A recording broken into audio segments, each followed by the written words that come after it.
कुंभ में लोगों ने कहा कि धीरेन्द्र कृष्ण शास्त्री ने असंवेदनशील बयान दे दिया कि जो यहाँ मृत्यु हुई वो मोक्ष किया। मृत्यु सबकी आनी है, एक दिन मरना सबको है, पर कोई गंगा के किनारे मरेगा तो वो मरेगा नहीं, मोक्ष पाएगा। घटना तो हो गई तय।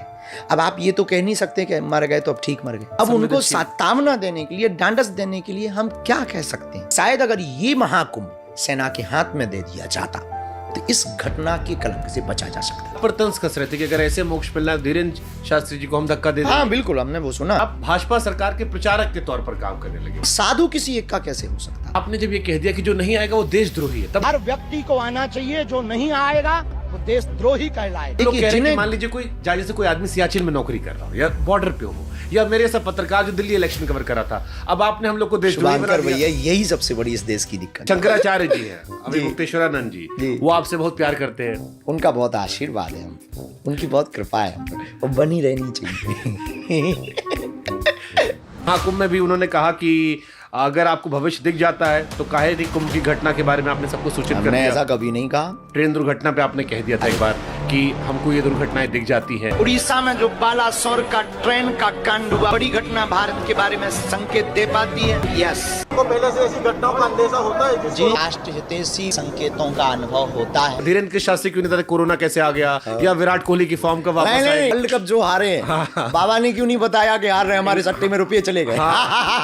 हम तो इतने पके हुए हैं, हमने कभी ये नहीं कहा कि हम भविष्यवक्ता हैं। फिर ये भविष्यवक्ता और पर्चा देखने में डिफरेंस क्या है, थोड़ा समझाइए। तो आपको कब पता लगा कि आपकी जय किशोरी शादी होने वाली है? मैं तो बहुत बाद में, कोई इंटरव्यू वाले ही बताते थे। शादी कौन तय करेगा धीरेन्द्र कृष्ण शास्त्री जी की? माता पिता। और मान लो आपको पसंद ना आई तो? इससे कोई मतलब अब मनमौजी हो आप तो। पसंद हो ना पसंद में माता पिता की पसंद ही हमारी पसंद। क्यों 251 कन्याओं की शादी करवा रहा?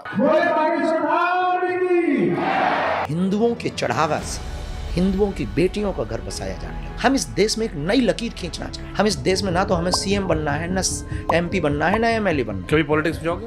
नेवर। सबसे बड़ी दिक्कत है कि यहाँ पर सबको हिंदू हृदय सम्राट बनना है। सही पकड़े हैं। और ये हिंदुओं को एक नहीं होने देता है। जात पात खत्म करना एक बहुत विचित्र मुद्दा है जो इस देश में गृह युद्ध छेड़ेगा। रणवीर इलाहाबादिया समय रहना का, एक सनातनी होना, एक बनने का नाटक करना, ये दोनों में जमीन आसमान का। उनको माफ कर देना चाहिए, साफ कर देना चाहिए। मतलब जिससे सनातन हिंदू धर्म को घाटा हो तो माफ की जगह साफ कर देना चाहिए। भूत प्रेत होते बेझिझक कितने प्रकार के भूत होते हैं? कभी किसी ने आपसे कहा कि आप थोड़ा नॉन सीरियस हो? बाढ़ में गई तुम्हारी ये सीरियसनेस, हम तो ऐसे ही ठीक है, टटरी भराओ। मैं अगर तड़पूं तो तड़पूं, अगर तुम ना मेरे लिए तड़पो, तुम अगर तड़पे तो फिर मशहूर हो जाऊंगा।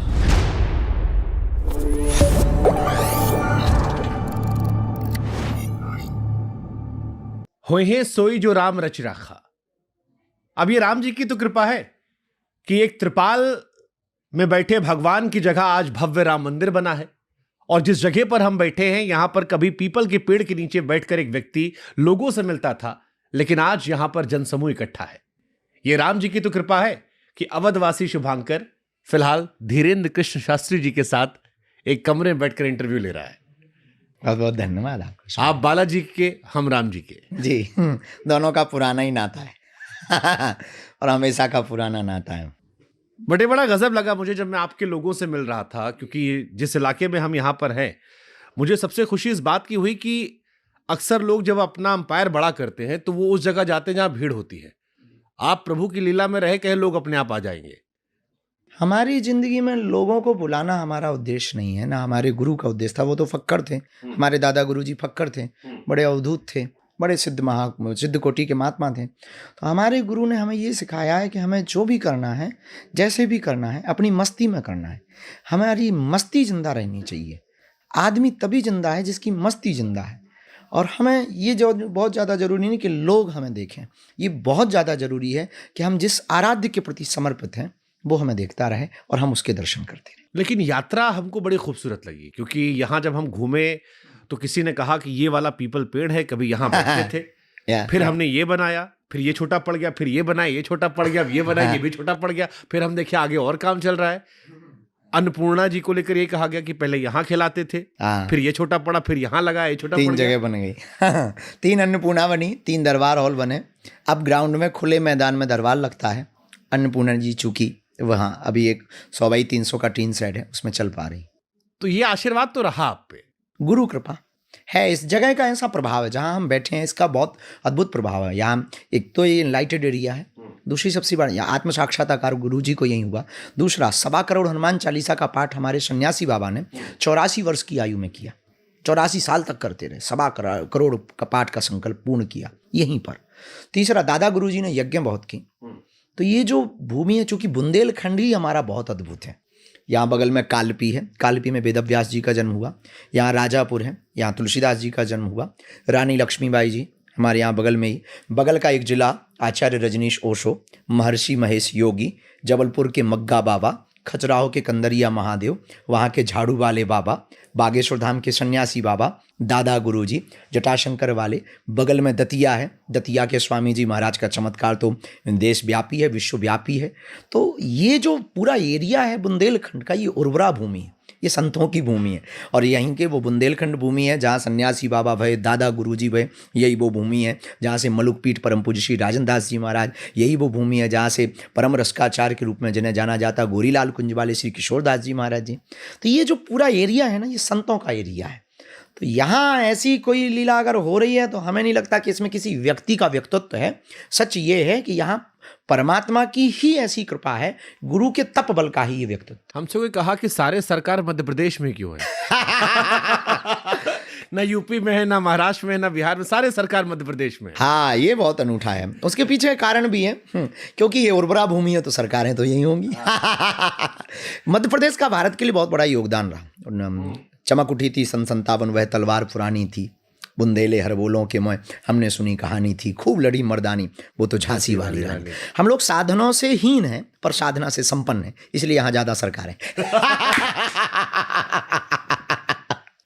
आपको कब एहसास हुआ, जैसे एक होता है ना कि एक मोमेंट होता है हर इंसान की जिंदगी का कि हमको अपना यही करियर चुनना है, या इसी में हमको समर्पण रहना है, या भगवान को अपना जीवन दे देना है। एक एहसास तो होता है ना। जैसे हमने आपके परिवार के बारे में पढ़ा कि दादाजी का आपका खूब जिक्र होता है कि आपके ऊपर आपके दादाजी का प्रभाव है। जी। पिताजी, लेकिन हमने सुना वो अभी भी खेती बाड़ी करते हैं। हाँ, साधारण है अभी भी। माताजी सामान्य महिला है अभी भी। तो ये दादाजी पर कृपा, पिताजी एक सामान्य जीवन, लेकिन फिर आपका जीवन जो है वो ईश्वर को समर्पण, ये एहसास कब हुआ, ये तय कब किया, किस लम्हे पे? हमारा जीवन में खुद का एहसास नहीं था, ये तो गुरु कृपा थी। बचपन से ही यहाँ जो बागेश्वर धाम है, गांव यही है, लगभग 300-400 मीटर दूरी पर घर है। ये छोटा जंगल है, जंगल में यहाँ आउट ऑफ है, गांव का अंधेरा रहा करता था, कोई आउत ही ना, तो सब ऐसे ही अकेले में चलत। तो सब झोपड़ी बनी थी, झोपड़ी में ग्रैंडफादर दादाजी वहाँ रहते थे, धूनी रमी रहती थी। पहले वो गृहस्थ थे, फिर उन्होंने निर्मोही अखाड़ा से साधु बने थे। तो हमारी माँ ने एक दिन कहा कि दादाजी आपके बहुत जानते हैं, हालत ठीक नहीं थी परिवार की स्थिति, पिताजी कुछ ज़्यादा ठीक कर नहीं पाते थे। खेती के नाम पर 1.25 एकड़ ज़मीन थी, तो 1-1.5 एकड़, लगभग 1.5 एकड़ ज़मीन थी, तो उसको उतना कुछ खास होता नहीं था। फिर पिताजी कर भी नहीं पाते थे। तो गांव में चूँकि जो धर्म कर्म है कर्तव्य के रूप में, तो कर्मकांड तो करते ही थे, बचपना तो था ही, बच्चे तो थे ही। पर माता जी ने कहा कि अब व्यवस्था तो चलानी है, तो माता जी ने सिखाया कि अपन ब्राह्मण हैं तो घर घर जा कर के भिक्षा याचन कर सकते हैं। भिक्षा याचना की, तो लगभग 13 साल तक की आयु तक ये जीवन में हमारे चला। लेकिन उसी बीच में एक दिन फिर वो एक घटना होती है। माँ कहती है कि तुम्हारे दादाजी बहुत जानते हैं, तो जाओ जाके प्रणाम कर आओ, तो कुछ मांग लाओ। तो हम आए, पगडंडी थी, तो दोपहर का लगभग 2-2:30 बजे के लगभग आए, तो कोई अधिकारी बैठे थे, तो हमने प्रणाम किया, उन्होंने आशीर्वाद दिया। बोलते कम थे वो, बड़ी बड़ी आँख, ये बड़ी दाढ़ी, और फिलॉसफी इतनी गजब की, बहुत गजब की, भौं उठा के बात करना, बहुत कम बोलना। अब बोलना भी तो बोलना, नहीं बोलना तो नहीं बोलना, और बोलना भी तो बड़ी ऊंची बात बोलना, और कहा ठहाका लगा के हंसना, ऐसे पीट के हंसना, ऐसे चुटकी बजा के हंसना। तो एम्बेसडर का ज़माना था, उस ज़माने में एम्बेसडरें आती थी, तो गांव के बाहर, चूँकि यहाँ आ नहीं पाती थी, रोड तो था ही नहीं, अब रोड डले, तो पता लग जाता था। बाहर गाड़ी रखी हो गांव के बाहर, या हाउ हाउ करे तो समझ जाते थे कि कोई आया है, मिठाई की जुगाड़ है। तो मिठाई के चक्कर में आते थे। तो माँ ने कहा, तब गए तो प्रणाम किया। तो 2-2.5 घंटे बाद वो बोले, तो बोले कहो बिटवा, बुंदेलखंड में बेटा को बिटवा कहते। तो हमने प्रणाम किया। हमने कहा कि संन्यास लेने के पूर्व में हम आप ही के खून हैं, आपके बेटा के बेटा हैं। हालत ठीक नहीं है और भोजन की स्थिति भी नहीं है। 2-3 दिन से चावलों की रोटी बन रही है, भोजन की स्थिति नहीं है और लाइट तो जलती ही नहीं, तो पढ़ना हो भी नहीं पाता है। गांव के छोटे से कोने में, आप शायद अभी गए नहीं, पुराने मकान पे, जन्मभूमि में जहाँ माता जी का, तो बहुत पीछे है, अंधेरा रहता है। कुछ कृपा कर दो, भोजन की ही व्यवस्था हो जाए। तो वो कुछ बोले नहीं। फिर थोड़ी देर बाद कहते हैं कि बिटवा रात को आना, जाओ। तो कोई सवाल जवाब होता नहीं था, तो चले गए। हमने बाबूजी को, पिताजी को बताया, माँ को बताया। हम लोगों को लगा गांव के लोग कुछ देंगे या गड़ा हुआ धन बताएंगे। जानते हैं वो चूंकि, तो गड़ा हुआ धन बताएंगे तो अपना भला हो जाएगा। तो रात शाम को ही तसला फावड़े रख लिए पड़ोसियों से। तो बस, और फिर उसके बाद में एक इतनी टॉर्च चलती थी स्टील की। हाँ याद हमको। हाँ, बड़े बड़े सेल लगते। हाँ, बड़े बड़े सेल लगते इतनी। तो वो उसमें अगर वो कार्बन लग जाए तो ठोक दो, जलने लगती थी। वो टॉर्च थी एक पुरानी। तो बाबूजी ने हमने बाबूजी की उंगली पकड़ी। हमने कहा कि 9 बजे लगभग बुलाया है, रात को आना, चलो छोड़ दो हमें। तो पिताजी छोड़ने आए, पगडंडी में ऐसे टॉर्च जलाते हुए। टिम टिम टिम टिम बूंदें बरस रही थी। बरसात का मौसम था, बरसात उतरती हुई बरसात का मौसम था। ये तालाब भरा हुआ था, आपने देखा होगा, एक बगल में तालाब है, वो तालाब भरा हुआ था, इसी के ऊपर से पगडंडी थी। मैं वहाँ पे चढ़ के आए, झोपड़ी में पहुँचे तो दीपक जल रहा था। और वो तो महापुरुष थे, एक अचला पहने, एक वो पहने, वो लेटे थे। पिताजी का नाम लेके बोले, कृपाल जाओ घर। पिताजी का नाम श्री राम कृपाल है, तो आधा नाम लेते थे। जाओ घर, बिटवा को छोड़ दो। पिताजी लोग सब जानते थे, तो बोले ही नहीं कुछ। प्रणाम किया, पिताजी चले गए। हम रुक गए। 12:15 बजे के लगभग उन्होंने कहा, धीरू जाओ स्नान कर लो। तो यहाँ नीचे हेड पंप है, वहाँ हमने स्नान किया।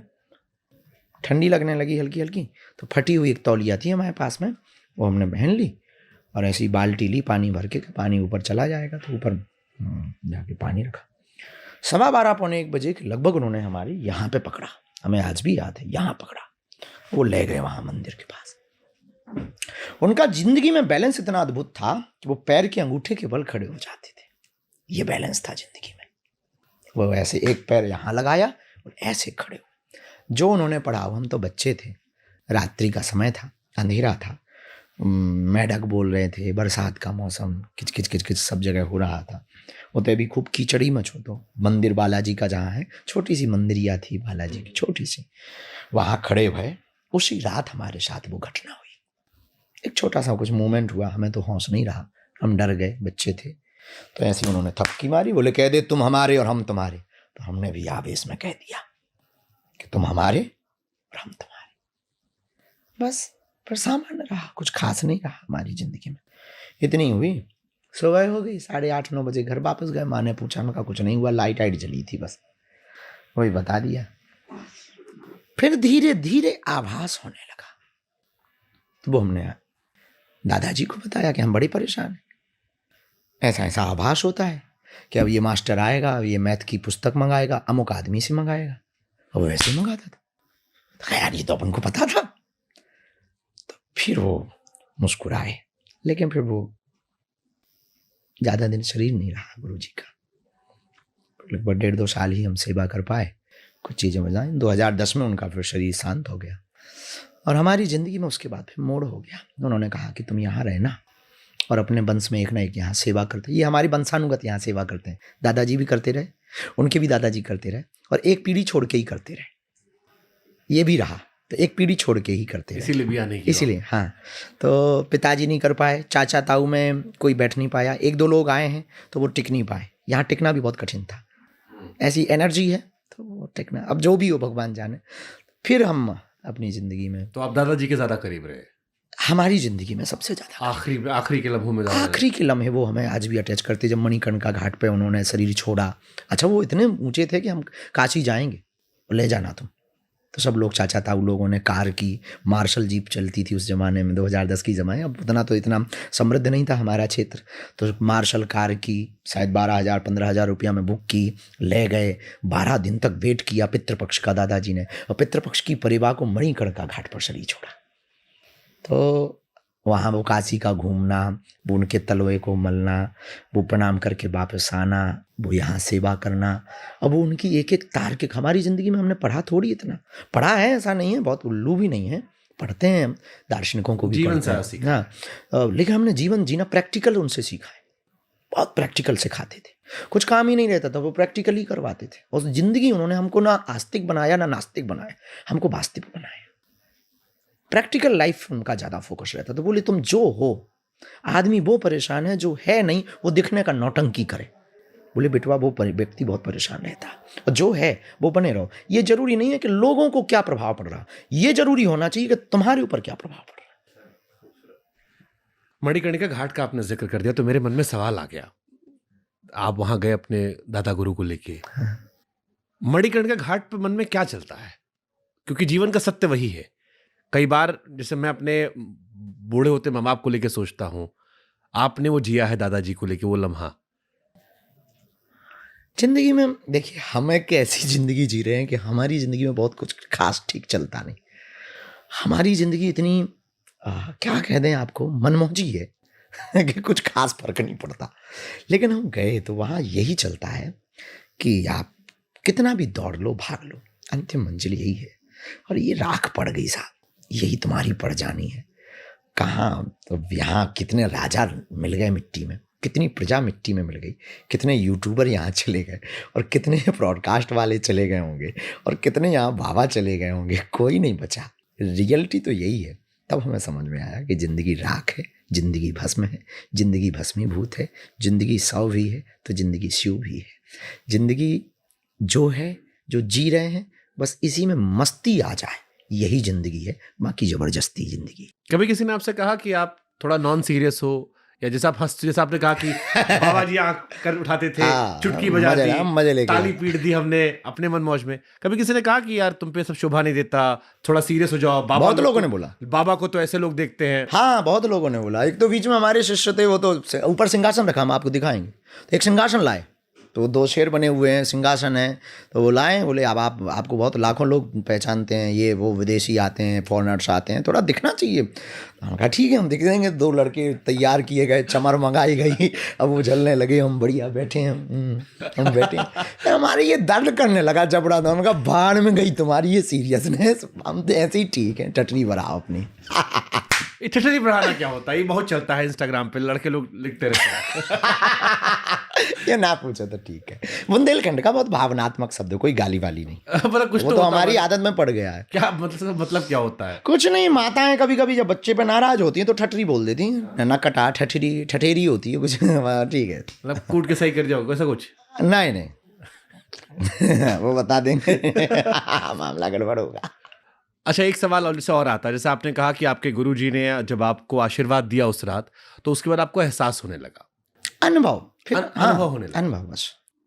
जब आपका राइज हुआ था तब ये बड़ी चर्चा चली थी कि आप लोगों का मन पढ़ लेते हैं। लेकिन जैसे अभी आप कुंभ गए, और कुंभ में एक तो सबसे पहला सवाल वही था, लोगों ने कहा कि धीरेन्द्र कृष्ण शास्त्री ने असंवेदनशील बयान दे दिया कि जो यहाँ मृत्यु हुई वो मोक्ष किया है। फिर लोग आपको व्यक्तिगत टारगेट करने लगे कि ऐसे तो आपको मोक्ष मिल जाना चाहिए। बहुत हर लेवल पे गया। हर लेवल पे। तो आपको लगता है वो असंवेदनशील बयान था जो कुंभ पर आपने दिया? हमको ना कई बार बड़ा दुख होता है इस देश के लोगों को साथ में, क्या कह दें, वो ना 30 मिनट की वीडियो के सार को 1 मिनट का समझ लेते हैं। पूरी बात बिना जाने हुए आप सत्य तक नहीं जा सकते।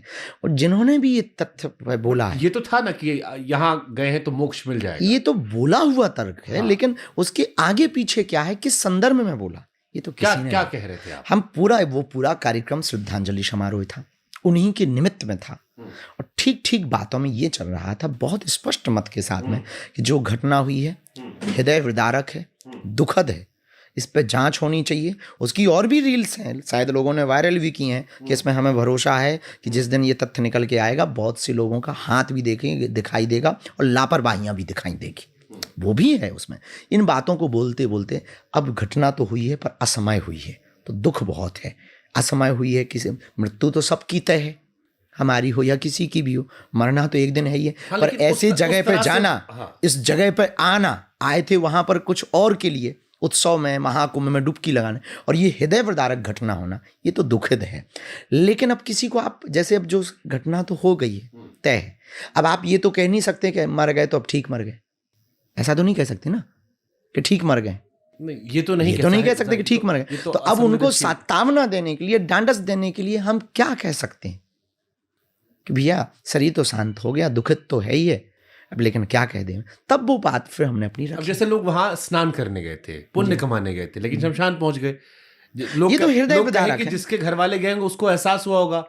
देखिए, किसी का भी 6 साल का बच्चा रोता रहा तो वो दुख हम जानते हैं, वो हमारे ही हिंदू है, हमारे ही परिवार है, हमारे ही सज्जन है।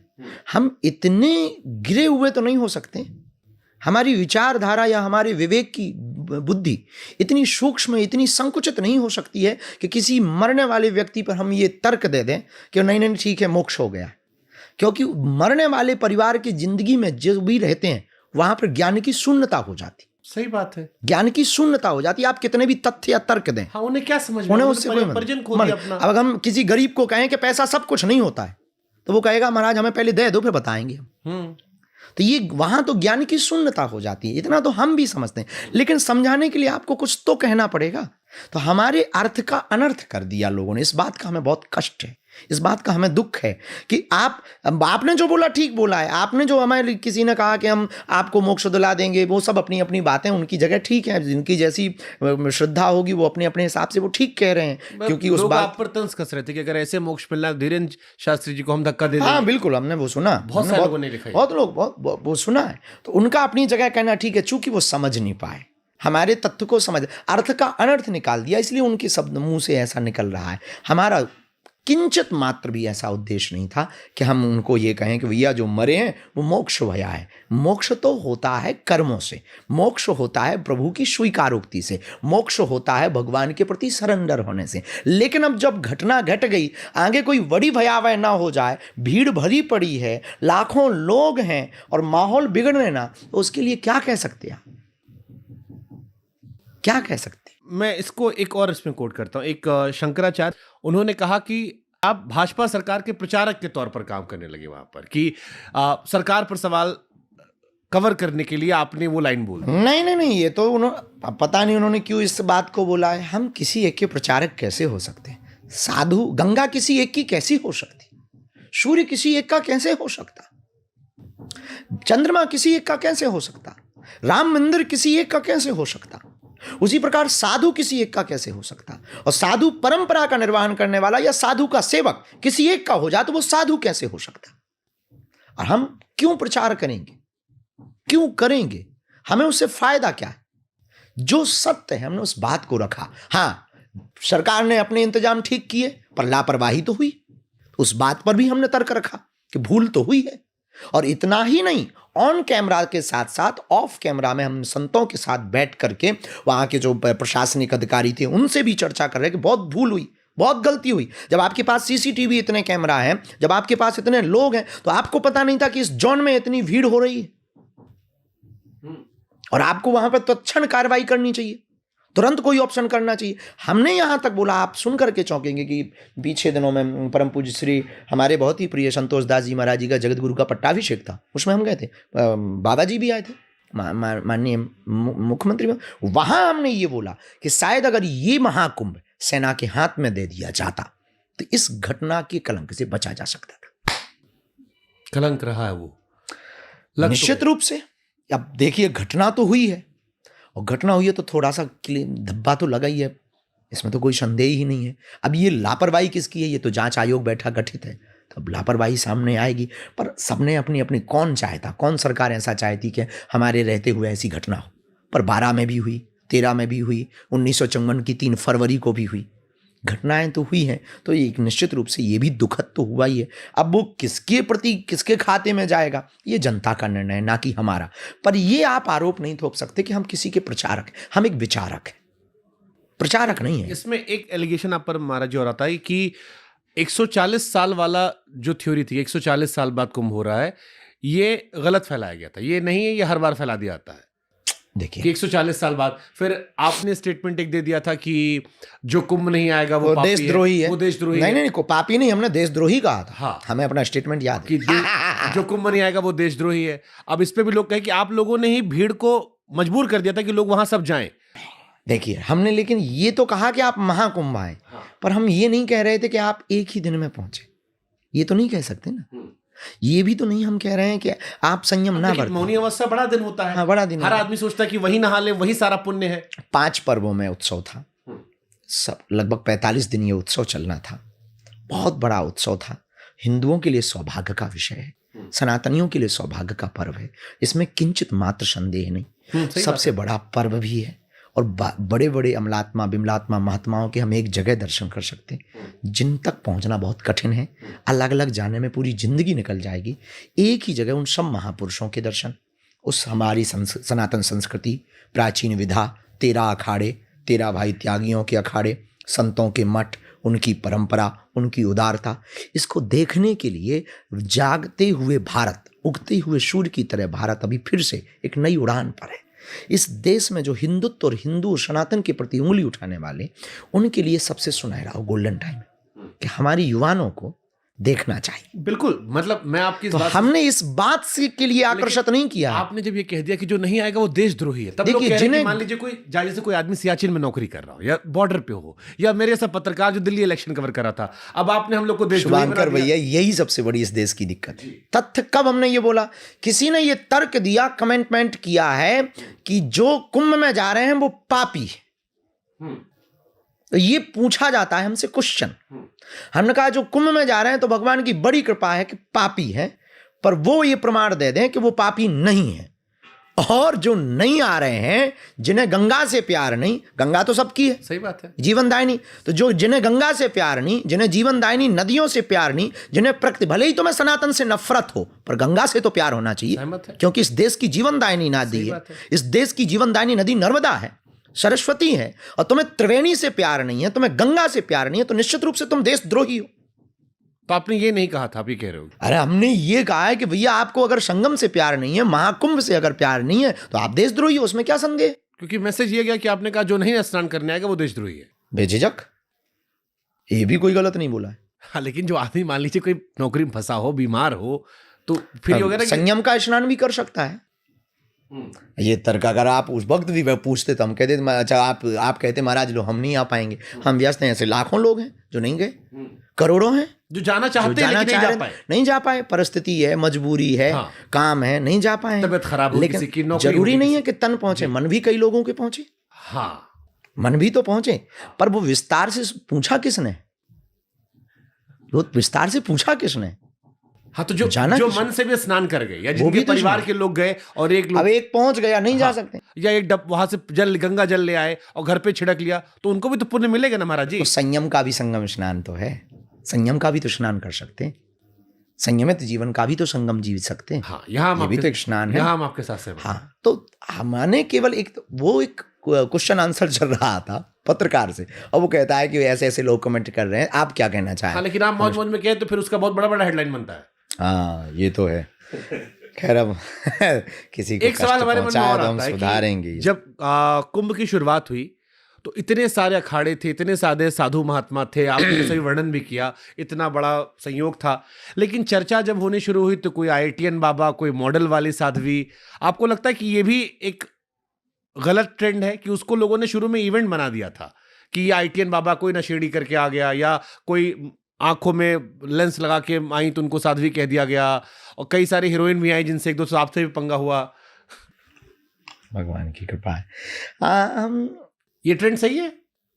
देखिए, वो जो उत्सव था वो रील का नहीं, रियल का उत्सव था। वो उत्सव किसी के वायरल का नहीं था, वो आत्मसात का उत्सव था। वो उत्सव कैमरे में संजोने वाला नहीं था, आंखों में समाहित करने वाला उत्सव था। वो उत्सव किसी को दिखाने के लिए नहीं, भगवान के दर पर और परमात्मा और महात्मा के सन्मुख दिखने के दर का उत्सव था। वो महाकुंभ का उत्सव जो है, वो हम किसी की निंदा या स्तुति करने का नहीं है, वहां केवल अपने आप को डुबाने का उत्सव था। भक्ति में, श्रद्धा में, भरोसे में, जो भी अध्यात्म के पर्याय हैं उनमें डूबने का उत्सव था। अब रही बात कि कुछ दिनों के लिए तो महाकुंभ अपने मेन मुद्दे से भटका, हम उनके खिलाफ नहीं है। अगर हम ये बोल देंगे तो लोग कहेंगे वाह बाबा जी तुम भी तो वायरल ही भाई। हम कोई भी तथ्य देंगे तो लोग इतने विचित्र हैं इतना भैया, क्यों प्यार करते हैं लोग आपसे? पता नहीं हमसे क्या है, इतनी मोहब्बत है। अगर हम ये कह दें कि नहीं वो सही नहीं था, वो तुरंत कहेंगे वाह खुद वायरल हुए अब फीके पड़ने लगे तो लोगों को तुम ज्ञान देने लगे हो, जय हो महाराज, ऐसे बोलते हैं। अभी शंकराचार्य जी हैं, अभी मुक्तेश्वरानंद जी, वो आपसे बहुत प्यार करते हैं। उनका बहुत आशीर्वाद है हम पे, उनकी बहुत कृपा है हम पे, वो बनी रहनी चाहिए। तो ये लगाओ कि क्या विशेष वजह है? वो हर बड़े कार्यक्रम में एक बार आपको जरूर लपेट लेते हैं। हमको तो वो हर जगह, जोशी मठ में भी आपको लपेटा था, महाकुंभ में भी उन्होंने कहा कि अगर आपको भविष्य दिख जाता है तो काहे नहीं कुंभ की घटना के बारे में आपने सबको सूचित कर हमने दिया। ऐसा कभी नहीं कहा। हम भविष्य वक्ता हैं ही नहीं, हमने ऐसा कहा नहीं है कि हम भविष्य वक्ता हैं। अरे भाई कोई पूछने आए तो हमें कोई अनुवाद भरेगा, कोई भाव आएगा, कोई वार्ता मन में आएगी, जैसे चित्त में आएगी। ट्रेन दुर्घटना पे आपने कह दिया था एक बार कि हमको ये दुर्घटनाएं दिख जाती हैं। अगर कोई प्रश्न पूछे तो निश्चित रूप से गुरु का काम क्या है? उत्तर देना। जो भी जिनकी सामर्थ्यता होती है वो अपने हिसाब से देते। हमें जो बागेश्वर वाला जी या सन्यासी बाबा का आभास होगा, मन में जो प्रेरणा लगी, हम उत्तर दे देते हैं। हम भविष्य वक्ता नहीं है और हम इस देश में भविष्य वक्ता स्वयं बनना भी नहीं चाहते। हम इस देश के लोगों को भविष्य वक्ता बनाना भी नहीं चाहते। तो ये क्यों आपकी इमेज बनी है कि आप भविष्य देख लेते हो और फिर अब देश में जो भी घटना होती है, उससे हमको जोड़ते हैं। जो बुरा होता है इस देश में, उसमें धीरेन्द्र शास्त्री को लोग पूछते हैं कि आपको क्यों नहीं पता? क्यों? हाँ, ये जरूर क्वेश्चन डालेंगे। ये बताओ किस दिन कोरोना आएगा? धीरेन्द्र शास्त्री क्यों नहीं पता कोरोना कैसे आ गया, या भारत कब नंबर 1 बनेगा, या विराट कोहली की फॉर्म कब वापस आएगी? एक वो आप वो बताओ न्यूज क्रिकेट वाला, वर्ल्ड कप जो हारे हैं, बाबा ने क्यों नहीं बताया कि हार रहे हमारे सट्टे में रुपये चले गए? हम तो इतने पके हुए हैं। हमने कभी ये नहीं कहा कि हम भविष्य वक्ता है और ना हम भविष्य वक्ता बनना चाहते। अगर भगवान हमको मौका दे तो हम भविष्य निर्माता बनना चाहते और लोगों को भी भविष्य निर्माता बनाना चाहते, वो भी अपने भविष्य का खुद निर्माता। तो फिर ये भविष्य वक्ता और पर्चा देखने में डिफरेंस क्या है, थोड़ा समझाइए। देखिए, भविष्य देखना एक अलग है, हाँ, वर्तमान सिचुएशन को बताना एक अलग है। भविष्य के क्या घटित होने वाला, भविष्य का मतलब है कि क्या घटित होने वाला। ठीक है। तो वो अंदाजे से तो मौसम विभाग भी बताता है, वो भी तो भविष्य बताता है मौसम विभाग कि 3 दिन बाद बारिश आने वाली है, ओले आने वाले हैं, और नहीं भी कई बार आते हैं।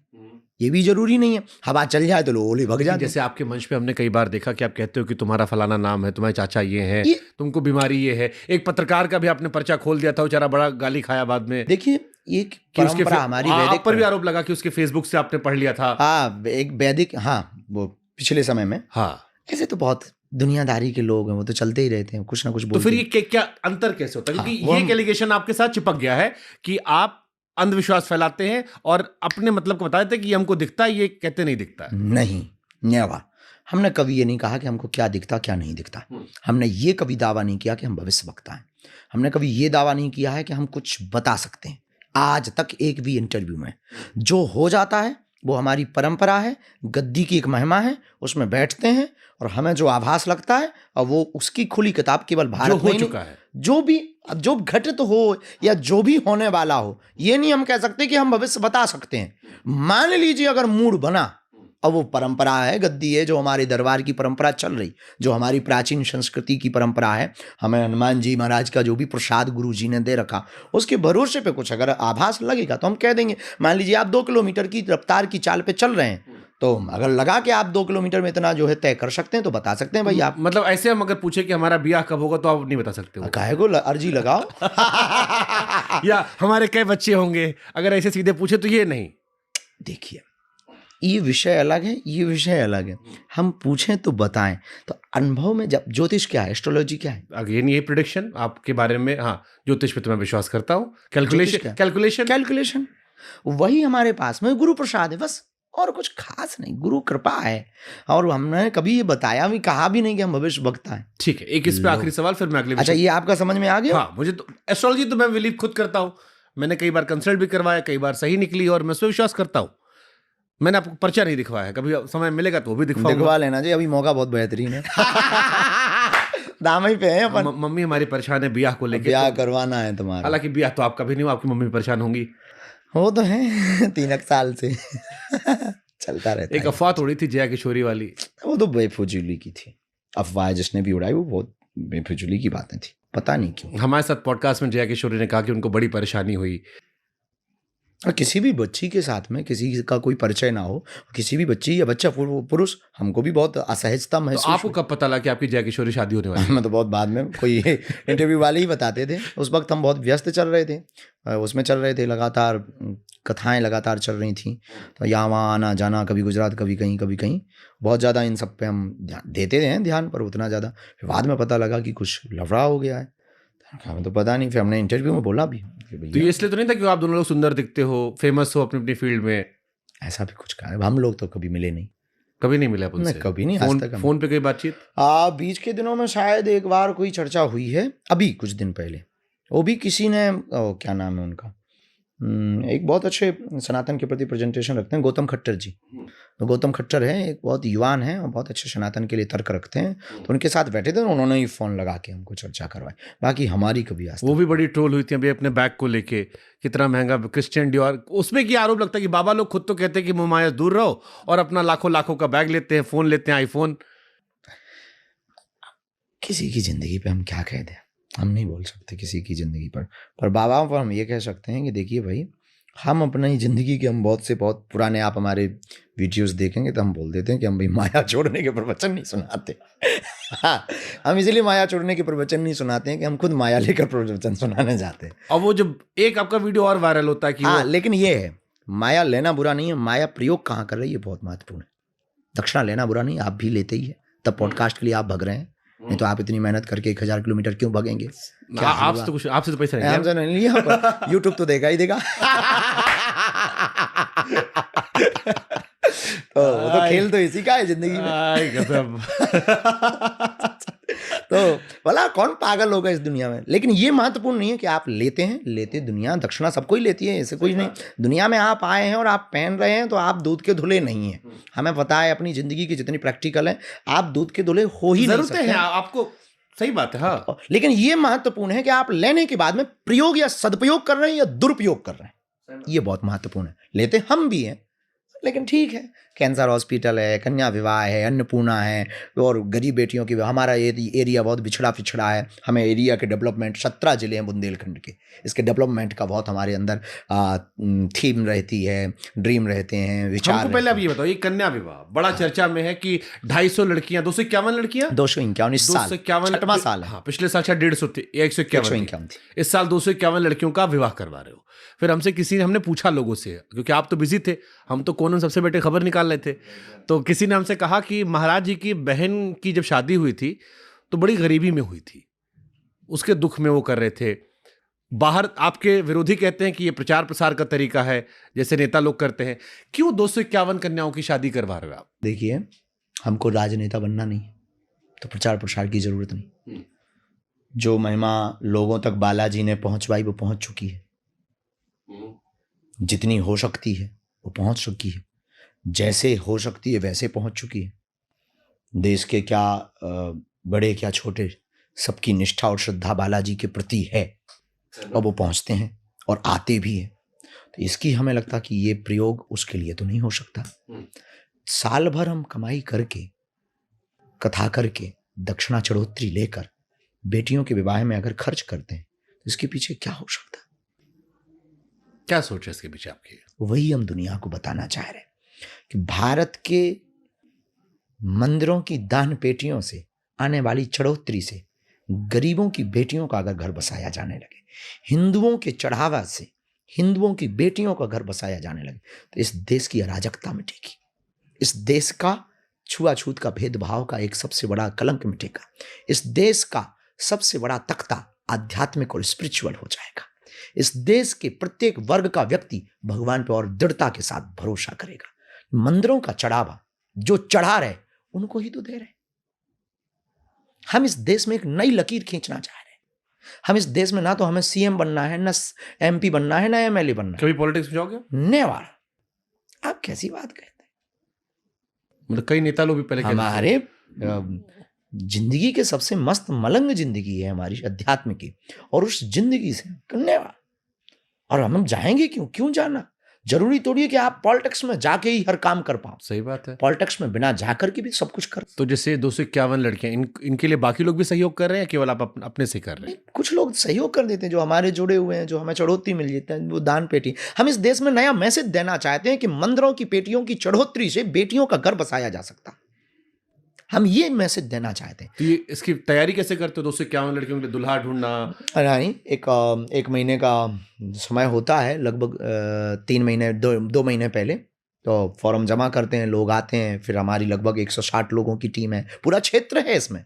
सबसे अनूठी बात है हमारे यहाँ कोई ये इन सब कामों को एम्प्लॉयड नहीं है। त्योहार बना दिया। हाँ, त्योहार। ये पूरे जिलों का 5 जिले के लोग लगते हैं, 5 जिले के मंडल बने। आपके आने के पहले एक वो मंडल आके जो राम राम करके मंडल हैं, वो आएंगे, वो फार्म जमा करवाएंगे, फिर वो चेक करेंगे, वो पात्र अपात्र चयन करेंगे, मातृ पितृहीन कौन है, फिर उसके घर पे क्या नहीं है, फिर वो करती क्या है, फिर चयन करने के बाद फार्म पर फिर सील मोहर लगेगी, फिर कमेटी बताएगी। इसके बाद फिर उपहार खरीदने पूरी टीम 5 जिलों की जाएगी, उपहार खरीदेगी। डबल बेड है, सोफा है, LED टीवी है, ड्रेसिंग टेबल है, अलमारी है, सोने की नाक की कील, पायल, बिछिया, किचन सेट, गैस, चूल्हा, सिलेंडर, रामचरितमानस, बाल मुकुंद, बर की शेरवानी, बेटियों की 7 जो है साड़ियों का सेट, बेटियों की लहंगा चुनरी, एक मिक्सी मशीन, एक सिलाई मशीन, और इस पिछली साल एक मोटरसाइकिल दी थी, इस बार एक आटा चक्की दे। अब देखो, ये है तो बहुत सुंदर सुनने में, लेकिन विरोधी इसमें भी कह सकते हैं कि बाबा जी दहेज दे रहे हैं, उपहार दे रहे हैं।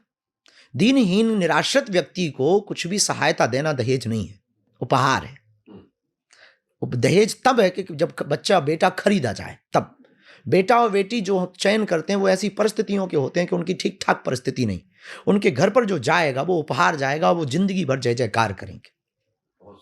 तो ये उपहार है, ना कि दहेज। दहेज उनको होता है कि जिनके पास हो, बेटा बेटी का विक्रय किया जाए, वो दहेज है। उपहार देना कोई पाप नहीं है। इस देश में अगर इसको भी पाप माना जाएगा तो अमीरों की जितनी भी शादियां होती हैं उन पर रोक लगना चाहिए। सबसे ज्यादा दहेज उनकी शादियों में होते।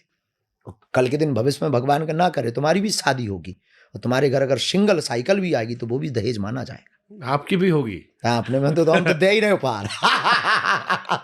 हम तो दे ही रहे। पहले किसकी होगी कह नहीं सकते। गुरु अपनी जिंदगी में कुछ फिक्स नहीं है भाई मेरे, कुछ भी फिक्स नहीं है। वो जाने, गुरु हमें जो आज्ञा देंगे, हमारे गुरु जी। शादी कौन तय करेगा? धीरेन्द्र कृष्ण शास्त्री जी की? माता पिता। और मान लो आपको पसंद ना आई तो? इससे कोई मतलब अब नहीं। मनमौजी हो आप तो। पसंद और नापसंद में माता पिता की पसंद ही हमारी पसंद है।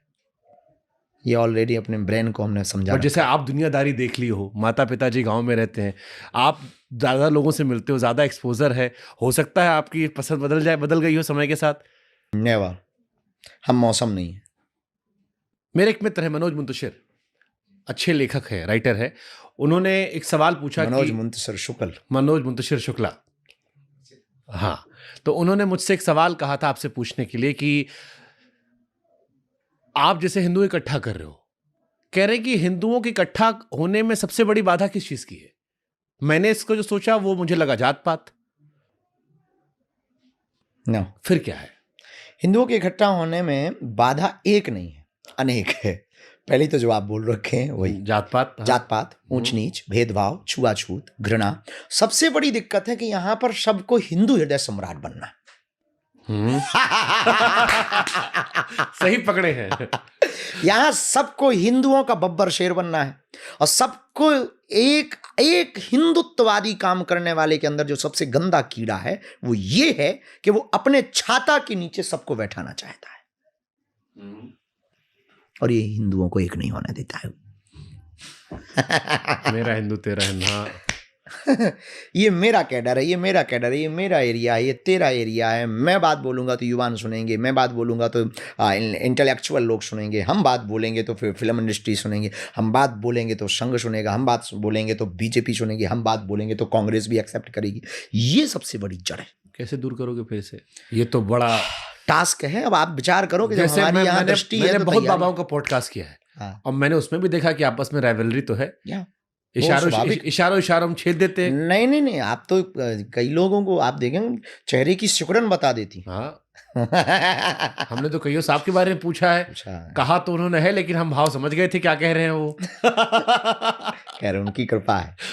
इसके लिए जब तक इस देश में लुटने वाला और मिटने वाला हिंदू नहीं आएगा आगे, कि मुझे ना तुमसे सम्मान चाहिए ना मुझे अपमान चाहिए, इस विचारधारा से परिपक्व आदमी, तब तक इस देश में हिंदू एक नहीं हो सकता है। उस आदमी को ऐसा चाहिए, हम अपने आप को बनाने की कोशिश भी करते रहते हैं। हम आपको बताते हुए हमें खुशी है इस बात की कि हम अपने आप को बनाने की ऐसी कोशिश भी करते रहते हैं कि हमारे द्वारा किसी हिंदू का अहित ना हो, और कोई हिंदू अगर हमारा अहित करे तो हमारे अंदर उसके प्रति घृणा या नफरत ना हो। ठीक बात। जैसे ये आपका इलाका जो है, मैंने सुना कि आदिवासी समाज के काफी लोग, बहुत ज्यादा ट्राइबल है, काफी ट्राइबल लोग यहाँ पर रहते हैं। हिंदुओं में कास्ट सिस्टम बड़ा खराब है, अपर कास्ट लोअर कास्ट। हमने अपने पुरखों को देखा भी कि उनका अलग हिसाब किताब होता था, हालांकि हमारी पीढ़ी में मुझे लगता है कम है, कम से कम मुझ में तो नहीं है। अब एक सवाल और आता है कि जात पात खत्म करने का तब होगा जब हम उनसे मिलना जुलना बैठना शुरू करेंगे, शादी ब्याह शुरू करेंगे। नहीं, हम जात पात और अगर हम ये तय करें कि जैसे आपकी शादी या मेरी शादी है, क्या ऐसा हो सकता है कि हिंदू एक करने के लिए हम और आप कभी अंतर जातीय शादी कर ले? हम पहली बात तो जात पात खत्म करने के पक्ष में नहीं। क्यों? उसी पे हम तथ्य देना, तब तो हम बोलना चाह रहे थे, समझना चाह रहे हो। हाँ, जात पात खत्म करना एक बहुत विचित्र मुद्दा है जो इस देश में गृह युद्ध छेड़ेगा, क्योंकि इस देश में आरक्षण है, इस देश में बड़े छोटे हैं, इस देश में शंकराचार्य है, इस देश में वर्ण व्यवस्था है, इस देश में गोत्र व्यवस्था है। 5-5 टास्क हैं अगर आप जात पात खत्म करेंगे। उम्र खप जाएगी। जात पात के अंदर जो घृणा है वो खत्म करनी। रामानंदाचार्य ने किया है ऑलरेडी।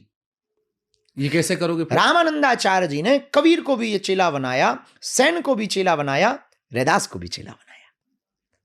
जो उसके अंदर का पार्टीशन है, ठीक है आपका सरनेम कुछ भी हो सकता है, ये अलग है, लेकिन हम सरनेम के स्थिति में आपको बड़ा या छोटा न माने।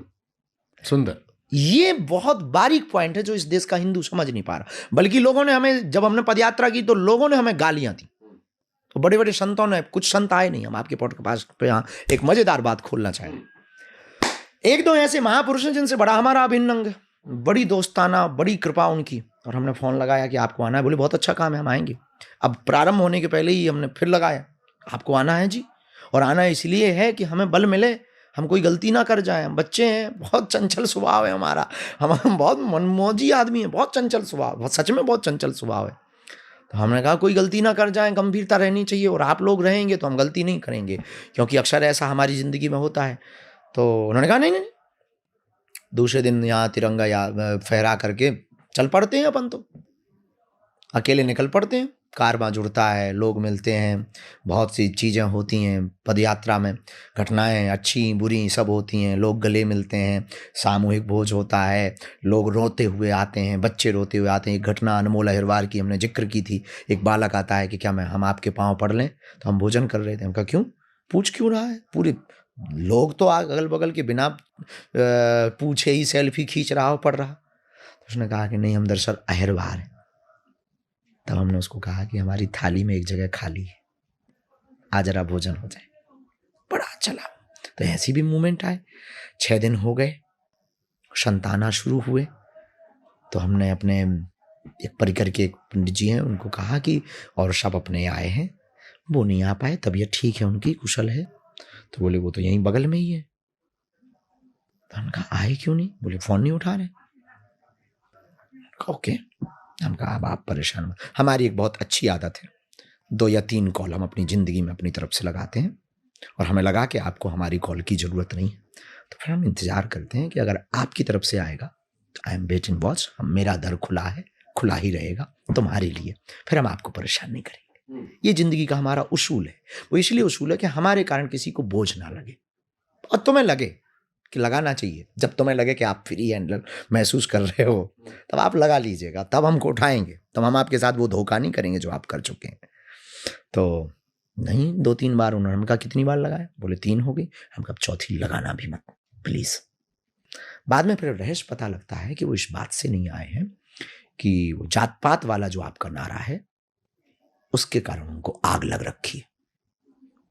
तो हमें बहुत बुरा लगता है कि इतना सम्मानीय पद व्यक्ति, इतना बुद्धिमान व्यक्ति और हमारे बड़े भाई जैसा हमारा मित्र है और हमारा व्यक्ति जात पात के नाम पर अगर नहीं पहुंचा तो ये तो बड़ी बहुत प्राचीन कुरीति से जकड़ा हुआ आदमी है। और हमने कहा कि फिर तो ठीक है। तो हम अपनी जिंदगी में ये बात आपको बताना चाह रहे हैं कि हमने बहुत झेला ये। तो आप लोगों ने फिर हमने उन्हें बताया, फिर हमने उनको सेटिस्फैक्शन भिजवाया कि दरअसल हमने ये नहीं कहा कि हमें जात पात मिटाना है, जात पात के अंदर जो गुमान भरा है हमें वो मिटाना है, इसके लिए हम बाहर निकले। मतलब जैसे ब्राह्मणों में कुछ लोग कहते हैं कि हम श्रेष्ठ हैं, ये हम श्रेष्ठ नहीं बताना चाह रहे। समान आप हैं, ज्येष्ठ हैं या श्रेष्ठ हैं, समान है हम, नहीं, आप सिर्फ हिंदुस्तानी हैं, इंसान है, हिंदुस्तानी आप इंसान हैं। आप ही केवल महान नहीं है, इस देश में जन्म लेने वाला प्रत्येक व्यक्ति महान है। अब हमको समझ में आ रहा क्यों नहीं आए थे कुछ लोग क्योंकि ये है अभी भी लोगों में जातीय श्रेष्ठता लेकिन ये है। गलत है। और फिर आप उद्बोधन देते हो तो हमें बहुत बुरा लगता है। आप कहते हो कि हिंदू एक हो। कैसे एक होगा हिंदू? तुम्हारे अंदर का कीड़ा मिटेगा नहीं और आप हिंदू एक कर लोगे। हम गोत्र नहीं मिटाना चाहते आपका, हम आपको वर्ण से नहीं हटाना चाहते, हम आपकी जाति या सरनेम नहीं मिटाना चाहते, ना हम आपको यह कहना चाहते कि आप फलाने से शादी करो या ढिकाने से। ये मूर्खतापूर्ण बात है। आपकी स्वतंत्रता है। भारत 1947 में आजाद हो चुका और यहां अंतरजातीय विवाह के लिए भारत सरकार प्रोत्साहित कर रही है और आप करिए, आपको मुबारक है। लेकिन उसके अंदर की घृणा तो मिटा दीजिए, तो अंतरजातीय विवाह के प्रोत्साहन की जरूरत नहीं पड़ेगी। सहमत है, चीजें आसान कर दी आपने। बहुत सॉल्यूशन, हमने इतना बारीक सॉल्यूशन गुरु ने दिया, हमने तो नहीं, हमारे गुरु ने हमें जो बुद्धि दी, हमने बहुत बारीक सॉल्यूशन दिया कि आपको कुछ भी नहीं, ना आरक्षण वालों की लड़ाई, नहीं तो कल आरक्षण वाले अहिरवार हमारे साथ क्यों खड़े हुई? हाँ, कहीं उनका आरक्षण छीन लोगे फिर आप। हाँ, वो क्यों खड़े होते? वो हमारे साथ चले ही इसलिए। आप सुन के चौंकेंगे 6000 अहिरवार समाज के लोग हमारे साथ चले। 6000 और 1-2 दिन नहीं, 9 दिन। 9 दिन। ठीक, सुंदर। अब आपने हिंदुओं को एक कर दिया। अब एक आरोप आप पर और लगता है कि मुसलमानों से खास मोहब्बत है आपको, दिन रात उनको कोसते रहते हो आप। नहीं, मुसलमान से नफरत करते हो आप? बिल्कुल भी नहीं। हम इस देश, क्या पूरी दुनिया के रहने वाले किसी भी जीव से हमें नफरत नहीं। हम इंसान तो छोड़ो, जीवों से भी हमें नफरत नहीं। हमें उस व्यक्ति से नफरत है जो सर तन से जुदा करने की बात करता, जो भारत तेरे टुकड़े होंगे, जिन्हें वंदे मातरम गाने में दिक्कत है, जो राम की यात्रा पर पत्थर फेंकते हैं, जिन्हें सीता पर कमेंट करने में मजा आता है, वो फारूकी। हमें ऐसे लोगों से बहुत नफरत है और जो 15 मिनट की बात करते हैं कि 15 मिनट दो हम बताएंगे, जो गजवाए हिंद की बात करते हैं, हमें उनसे बहुत नफरत है और ये नफरत बरकरार रहेगी हमारी जब तक हम जिंदा रहें। लेकिन हम उस परंपरा के भी हैं कि हम रसखान की भी परंपरा को गाते हैं, हम रहीम के दोहे भी गाते हैं और हम मिसाइल मैन अब्दुल कलाम को भी स्वीकार करते हैं। मुसलमान दोस्त हैं आपके? बेझिझक। और 500 डिवोटी हैं जो हमको जान पाए, वो हमारे 500 डिवोटी जो हमें जान पाए, जो खैर यूट्यूब और मीडिया पर जुड़े हुए हैं, वो तो शुद्ध गाली ही बकते हैं, ये भी तय है। और आप छोड़िए, यहां के तो कन्वर्टेड मुसलमान हैं। आई एम नॉट एक्सेप्टेड कि ये रियल मुसलमान है। इस बात से हम सहमत नहीं हैं। इस देश में रहने वाला प्रत्येक व्यक्ति हिंदू है। सिर्फ बात यह है कि कन्वर्टेड मुसलमान है, कन्वर्टेड ईसाई हैं और कन्वर्टेड यहूदी हैं। रियल मुसलमान तो अरब में है। बताइए, कुरान किस भाषा में? अरबी। अरबी में। वो कहाँ है? यूएई, गल्फ कंट्रीज में। वहां जाकर के स्वागत करते हैं, हमारी कथा के लिए हमें इनविटेशन देते हैं। गल्फ कंट्रीज में नहीं होता आपके साथ दिक्कत? 1% नहीं। उन्हें पता है कि ये आदमी बेबाक है, उन्हें पता है ये आदमी जो बोलता है सही बोलता है। उन्हें भी ये पता है कि वो जो भारत वाले हैं वो दूसरे हैं। बवाल करवाओगे महाराज आप, आपके साथ हमको लपेटेंगे लोग। तो गल्फ कंट्रीज में आपके मुसलमान दोस्त बन गए? दोस्त नहीं बने, हेलो हाय। जरूरी थोड़ी कि दोस्ती ही हो। ठीक बात, ये भी बात कोई जरूरी नहीं है। मुस्कुराते रहना, बतियाते रहना भी तो एक मजे है। सही बात है, सहमत हूं मैं। नई दुश्मनी भी नहीं है पर याराना भी नहीं है। मैसेज क्लियर है जिसको आप देना चाह रहे हो। नई पीढ़ी को लेकर बड़ी चर्चा चलती है। जैसे अभी आपने मुनव्वर फारूकी का जिक्र कर दिया कि सीता जी पर कमेंट हुआ, उससे नाराज थे। अभी एक और बड़ा मामला चल रहा है रणवीर इलाहाबादिया समय रैना का। कई लोग विरोध कर सुना हमने, और उनके समर्थन करने वाले भी लोग हैं कि डार्क कॉमेडी है ये। आप लोग प्रोग्रेसिव नहीं है इसका मतलब ये थोड़ी ना है कि आदमी करना बंद कर दे। हालांकि कई जगह पर शिकायतें हुई, FIR हुई।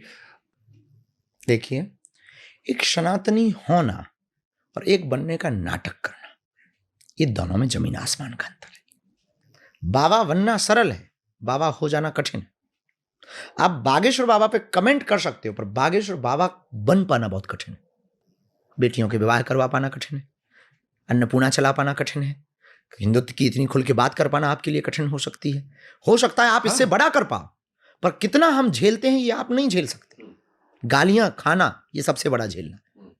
Hindu, anti Hindu, secularism, intellectual के नाम पर जो गालियां बकते हैं, तो कुछ लोग ऐसे इस देश में हैं जो सनातनी हैं नहीं, पर सनातनी होने का एक धारा के प्रवाह में नंबर बटोरने का काम करते हैं।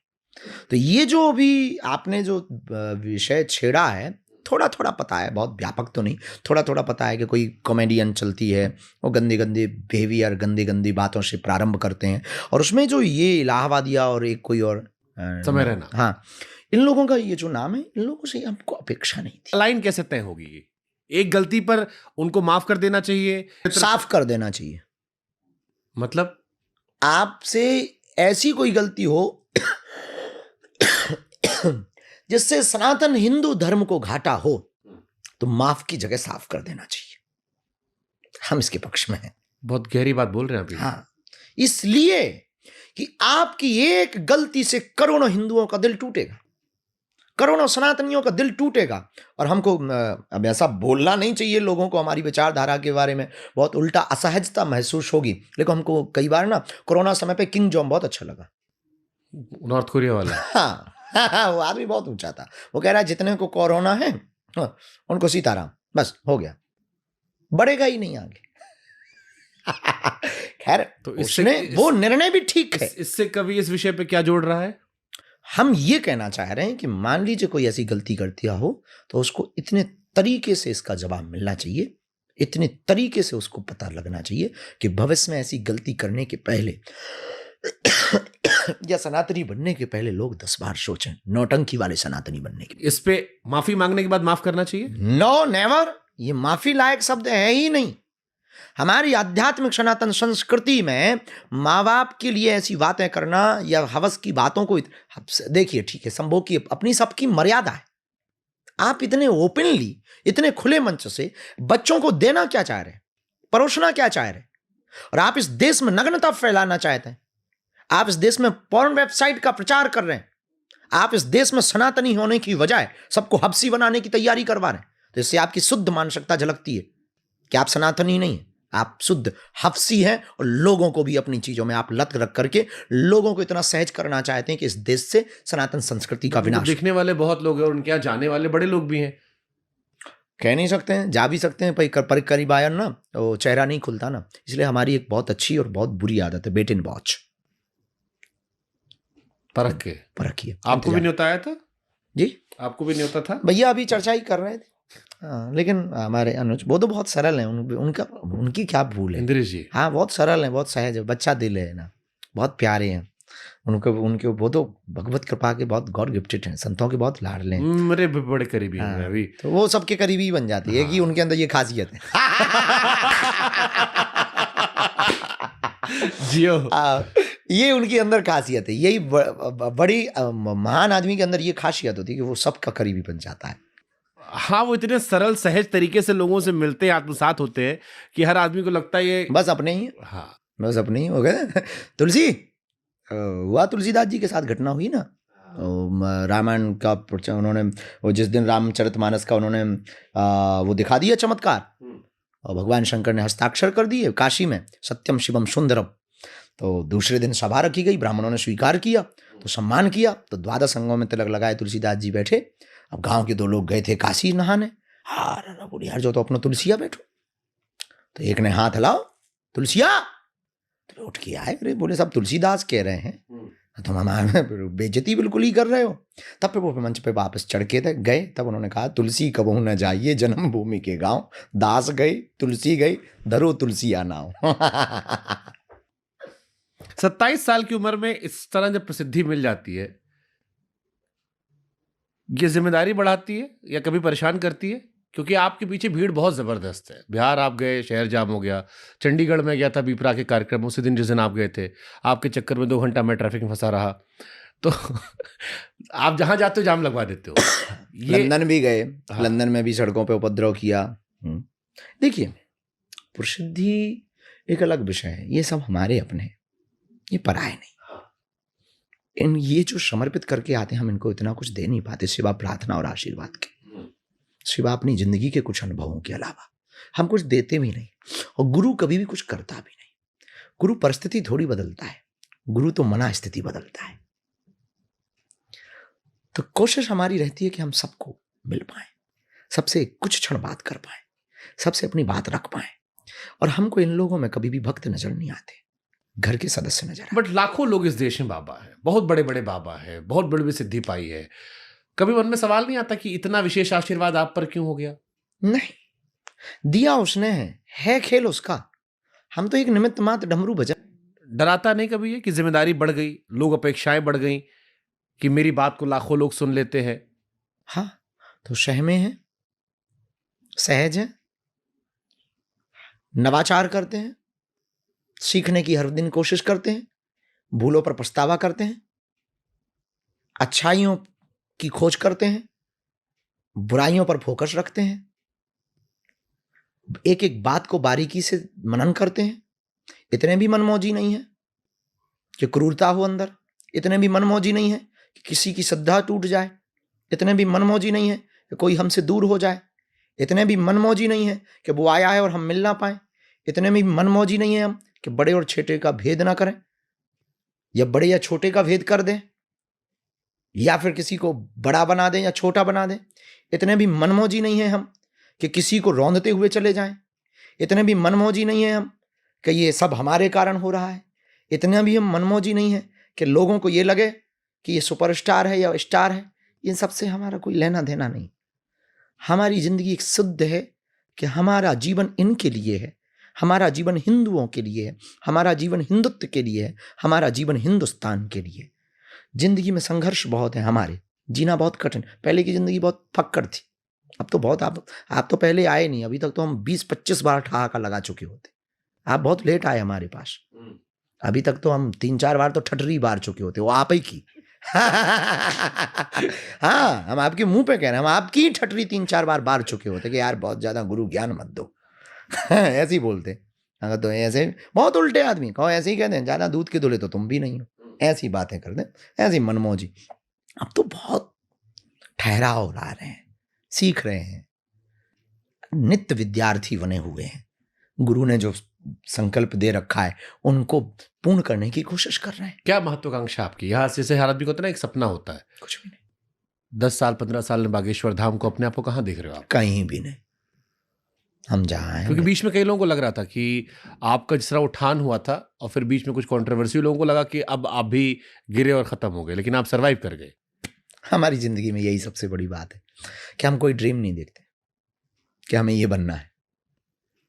हमारा कोई औचित्य नहीं है। हमें इस देश को हिंदू राष्ट्र बनाना है, बस एक सपना। कैसे बनाओगे? और अगर बनाना जो है हमने तो अभी पहले बात अभी की। जैसे हमने उड़ती उड़ती खबर सुनी कि कन्या जब आप विवाह करवा रहे हो, प्रधानमंत्री जी आने वाले, राष्ट्रपति जी आने वाले हैं, देश के गृह मंत्री से आप मिलते रहते हो, आप क्यों नहीं उनसे फिर कह रहे थे कि देश को हिंदू राष्ट्र करवा दो? नहीं, वो हिंदुओं से होगा। कैसे होगा? वो तो अपनी जिम्मेदारी निभा रहे हैं, वो तो अपनी जिम्मेदारी, ये मत कह देना कि हम उनका पक्ष ले रहे हैं। वो अपनी जिम्मेदारी निभा रहे हैं। जिस देश का राजा इतना स्पिरिचुअल हो कि वो गंगा स्नान करता हो, और ये भी एक बहुत सी दूसरे पक्ष के भी फैक्ट हैं। वो तो गुण अवगुण सब में अंदर होती ही है। अब आप जो उठाना चाहो, लेकिन हमने अपनी जिंदगी में इतना व्यापक विश्वामित्र का भारत विश्वमित्र बना है। और ये हमने पहली बार देखा कि एक ऐसा प्रधानमंत्री, पुतिन की ट्रंप से बात नहीं होती, चीन के प्रधानमंत्री की ट्रंप से बात नहीं होती, यूक्रेन के जेलेंस्की की ट्रंप पुतिन से बात नहीं होती, लेकिन एक हमारे देश का प्रधानमंत्री है जो पुतिन से भी बात करता, जेलेंस्की से भी बात करता और ट्रंप से भी बात करता। ऐसी बुद्धि का आदमी, ऐसी भगवत कृपा प्राप्त, संतों की कृपा प्राप्त आदमी, हमें लगता है कि इस देश का राजा तो ऐसे ही होना चाहिए। हम पक्ष या विपक्ष वाली बात नहीं, जो है सो है। और हमारे जीवन में तो सभी पार्टियों के तो लोग। कभी आपने बात की हिंदू राष्ट्र की उनसे? नहीं, जरूरत ही नहीं। हम कभी सरकार के भरोसे हिंदू राष्ट्र के नहीं है। एक बात और बड़ी विचित्र। कैसे बनेगा? मान लो आप हिंदू, इस देश का हिंदू अपने आप को पहले कट्टर हिंदू बनाए, तब भारत हिंदू राष्ट्र। कट्टर हिंदू की जरूरत क्या है? बिल्कुल जरूरत है। इसलिए जरूरत है कि तुम्हारे सामने तुम्हारी रामचरितमानस फाड़ी जा रही है, तुम चुप बैठे हो। तुम्हारे सामने पालघर के संतों को मारा गया, तुम चुप बैठे हो। तुम्हारे सामने कोलकाता की बेटी का रेप किया गया, तुम चुप बैठे हो। तुम्हारे ही सामने तुम 9 राज्यों में अल्पसंख्यक हो गए और तुम्हें पता नहीं चला। तुम्हारे ही सामने 1996 से मणिपुर जल रहा और तुम्हें पता नहीं चला। तुम्हारे सामने बहराइच की घटना हो गई और तुम्हें पता ही नहीं। ना तुम्हारे सिर पर जूं रेंगते, ना तुम चर्चा करने हो, तुम डरते हो। उनके पास तो न जाने क्या क्या है और तुम्हारे घर पे तो आजकल लाठी भी नहीं बची, माला तो ठीक है, भाला भी नहीं बचा और तुम कहते हो हम हिंदू हैं। मस्तक का टीका फीका हो गया, उनकी टोपी अभी तक नहीं उतरी और तुमने अपनी धोती कब की उतार दी, तुमने मालाएं कब की उतार दी हैं। तुम्हें हिंदू कहने में शर्म लगती है और तुम कहते हो कि हम हिंदू हैं और नारेबाजी करके कमेंट करके तुम चल पड़ते। हिंदू हो तो तुम्हारे बगल का हिंदू भूखा क्यों मर रहा है? हिंदू हो तो तुम्हारे बगल में हिंदू की बेटी पर अत्याचार हो रहा और तुम चुप क्यों बैठे हो और अपने बच्चों को अंदर क्यों ले आते हो कि मत पढ़ो? अगर तुम हिंदू हो तो तुम्हारे अंदर का हिंदुत्व कहां गया? कहां गया वो महाराणा प्रताप जैसा तेज? मैं आपकी सारी बातें सुन रहा हूं, उसमें कुछ बातों से मैं सहमत हूं, कुछ से मेरे सवाल होंगे। ये तो दुनिया है। कुछ से सवाल होंगे, लेकिन एक सवाल मेरे मन में, जैसे दुनिया में जितने भी देश हैं जो कट्टरपंथी देश है, वो प्रोग्रेसिव नजर नहीं आए। जैसे अमेरिका है या यूके रहा, हमारा व्यक्ति वहां प्रधानमंत्री बन गया, या अमेरिका में भी सरकार के इर्द गिर्द हमारे व्यक्ति हैं। अगर हम कट्टर बनेंगे, या मुस्लिम में भी जो कट्टर मुस्लिम देश है, कोई भी बहुत प्रोग्रेसिव देश नहीं है। वो आपस नहीं, में आपका फैक्ट गलत है। दुबई क्या है? वो भी तो सहज हो रहा है, मंदिर बनवा दिया, हो रहा, आपका स्वागत कर रहा है। हो रहा है तो हम हाँ। भी तो स्वागत करेंगे। इसका मतलब ये थोड़ी कि हम मुसलमानों के खिलाफ जाएंगे या मुसलमानों को देश से निकाला करेंगे। No, never. हम यहूदियों के खिलाफ भी नहीं। हमारे इस देश में मुसलमानों को भी वही सम्मान आज है, वही कल हिंदू राष्ट्र में हो। हमें इस देश के हिंदुओं के अंदर हिंदुत्व भरना है। और संविधान तो 125 बार से ज्यादा समय उसमें सुधार हो चुका है। एक बार अगर हिंदू राष्ट्र के लिए हो जाता है तो कोई बुराई नहीं। तो ये तो बिना पॉलिटिकल मूव के होगा नहीं। आप कह रहा पॉलिटिक्स में जाओगे? पॉलिटिक्स की हमें जाने की जरूरत ही नहीं है। जब हिंदूवादी विचारधारा के कट्टर लोग इस देश में होंगे, जब इस देश का 140 करोड़ की जनसंख्या वाले देश में 100 करोड़ हिंदू एक विचारधारा के साथ जिएंगे, तो निश्चित रूप से वहां पर संसद में रहने वाले भी तो हिंदू हैं। तो आप किंग मेकर बनोगे? नेवर। तब तक हम रहेंगे भी कि नहीं रहेंगे, ये भी हमारा कोई ड्रीम थोड़ी है। 500 साल राम मंदिर को इस देश में लग गए हैं। हिंदुओं जैसा कोई बुजदिल तुम्हें लगता है कोई होगा? 500 साल तुम्हें राम मंदिर के लिए लग गए, तो हिंदू राष्ट्र के लिए तो 1000 साल तो लेके ही चलो। तब तक कितने जन्म होंगे ये अपन पर्ची पे बात करेंगे। अद्भुत अद्भुत अद्भुत।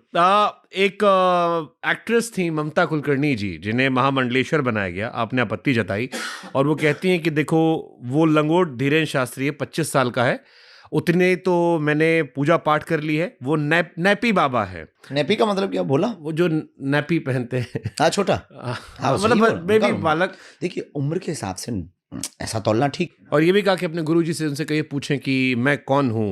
ये सारी बातें उन्होंने बहुत आपको ज्यादा जरूरत नहीं है, सबको पता है।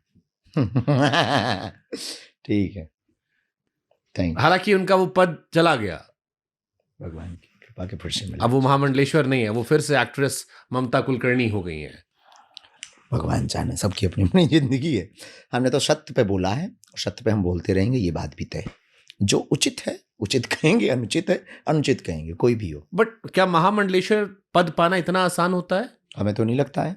ये जो फिर हुआ था, ये अब वो तो पूरी देश दुनिया ने नहीं देखा है, उसका तो जवाब शायद किन्नर अखाड़े ने दिया हो। हाँ, मतलब जिन्होंने उन्हें बनाया था उन पर भी कार्रवाई हुई और उन पर भी एक्शन हुआ, बट ये दुर्भाग्यपूर्ण था। फिर कह सकते हैं दुर्भाग्य। अरे उन्होंने आपको लेकर इतनी सारी बातें कही, आप कुछ तो बोलो उनपे। आपको नैपी बाबा बोली, लंगोट धारी। उन्होंने छोटा, वो जो बोला कि नैपी मतलब छोटा ही होता है ना। हाँ, बच्चा ही जैसा। हाँ, वो जो लंगोट छोटे बच्चे जो पहनाते हैं ना। हाँ, तो हम बच्चे ही है ना, दुल्हा बच्चा एक तरीके से, तन से भी और मन से भी बच्चे हैं। ये कोई बहुत बड़ी बात नहीं। तो उन पे टिप्पणी नहीं करोगे आप? क्या टिप्पणी करना साहब? किस पे टिप्पणी करोगे? किन किन पे? हम पे तो पूरा देश टिप्पणी करता है। आप किन किन को? शंकराचार्य जी से, क्योंकि शंकराचार्य जी का तो पद बहुत बड़ा है। हालांकि रामभद्राचार्य जी ने शंकराचार्य जी को लेकर काफी कुछ कहा इस बीच में, काफी टिप्पणियां आई, आपने सुनी भी होगी। हाँ, कुछ कुछ सुनी। देखिए, बट ये भी तो हिंदुओं को आपस में डिवाइड करना हो गया, दो अलग अलग थॉट प्रोसेस है, दो अलग अलग तरह चल रहा है। एक बिल्कुल ईर घाट सोचते हैं, एक वीर घाट सोचते हैं। मेरे साथ जो कॉमन आदमी है वो डिसाइड नहीं कर पाता कि इधर जाए या इधर जाए। ये कैसे आप समझाओगे? आप ना इधर जाओ ना उधर जाओ, आप जिधर हो उधर ही रहो, बस उधर ही से ही हिंदुत्व का गोला फेंको। हाँ, ये डिसाइड करना भी मूर्खतापूर्ण होगा कि आप बाबा बागेश्वर की बात का समर्थन करेंगे या शंकराचार्य की बात का। ये मतभेद आदिकाल से थे और रहे आएंगे। दूसरी बात, वो जो भी कह रहे हैं अपनी जगह ठीक कह रहे हैं, पर हम एक बात कहना चाह रहे हैं इस बारे में। हम तो बच्चे हैं और उनका तो जो भी मुख से बयान निकल रहा है वो सब आशीर्वाद ही है। बालक ही है, उनका तो जो भी वक्तव्य निकल रहा है वो हमारे लिए तो आशीर्वाद ही है। पर बात इस बात पे आती है कि हमारी आयु तो बहुत सहज है, छोटी ही है। आपका कद पद बहुत बड़ा है। कई बार ना पद की गरिमा जो होती ना, उस पद की गरिमा के हिसाब से जीवन जीना चाहिए। अब हम कुछ भी बोलेंगे तो वहां से भी कुछ बोलेंगे तो सनातन की ही हंसी होगी। बयान तो हम भी दे सकते, टिप्पणी तो हम भी कर सकते। भगवान ने मुंह तो हमको भी दिया। 47 में आजादी मिली तो बोलने की आजादी संविधान ने हमको भी दी, तो टिप्पणी तो हम भी कर सकते, हम भी कुछ भी बोल सकते हैं। आप हमारे खिलाफ एक बोलेंगे, हम दो बोलने की क्षमता रखते हैं। लेकिन अगर हमने भी बोल दिया तो फिर हिंदुत्व का मजाक कितना बनेगा, सनातन का मजाक कितना बनेगा। इस देश के जितने भी महापुरुष हैं, एक प्रार्थना है हमारी, आपके अंदर कोई भी बात है ना अपने लोगों के प्रति, बुला के समझा दो। बातों से फर्क पड़ता है, बहुत पड़ता है। क्यों नहीं पड़ता है बातों से फर्क। मुझे प्रेमानंद जी महाराज का वो किस्सा याद आ गया, जो सुबह यात्रा करते थे, बंद कर दी गई। हमने उसके खिलाफ बोला बातों के चलते ही? नहीं, हमने बोला है वो देखिए वृंदावन, उस पर बोलेंगे, उस पर बात रखें। हाँ, प्रेमानंद जी महाराज, क्योंकि बातों के सिलसिले में ही हुई। वो सहज सरल व्यक्ति हैं। नहीं, देखिए वो एक महापुरुष है। ब्रज में कुछ ही विभूतियां हैं जो दर्शनीय। बरसाने वाले विनोद बाबा के पास गए? नहीं गए? हैं पागल हो। चला जाऊंगा अभी, जाते दर्शन कराऊंगा। जाते दर्शन करा, बहुत ऊंची विभूति।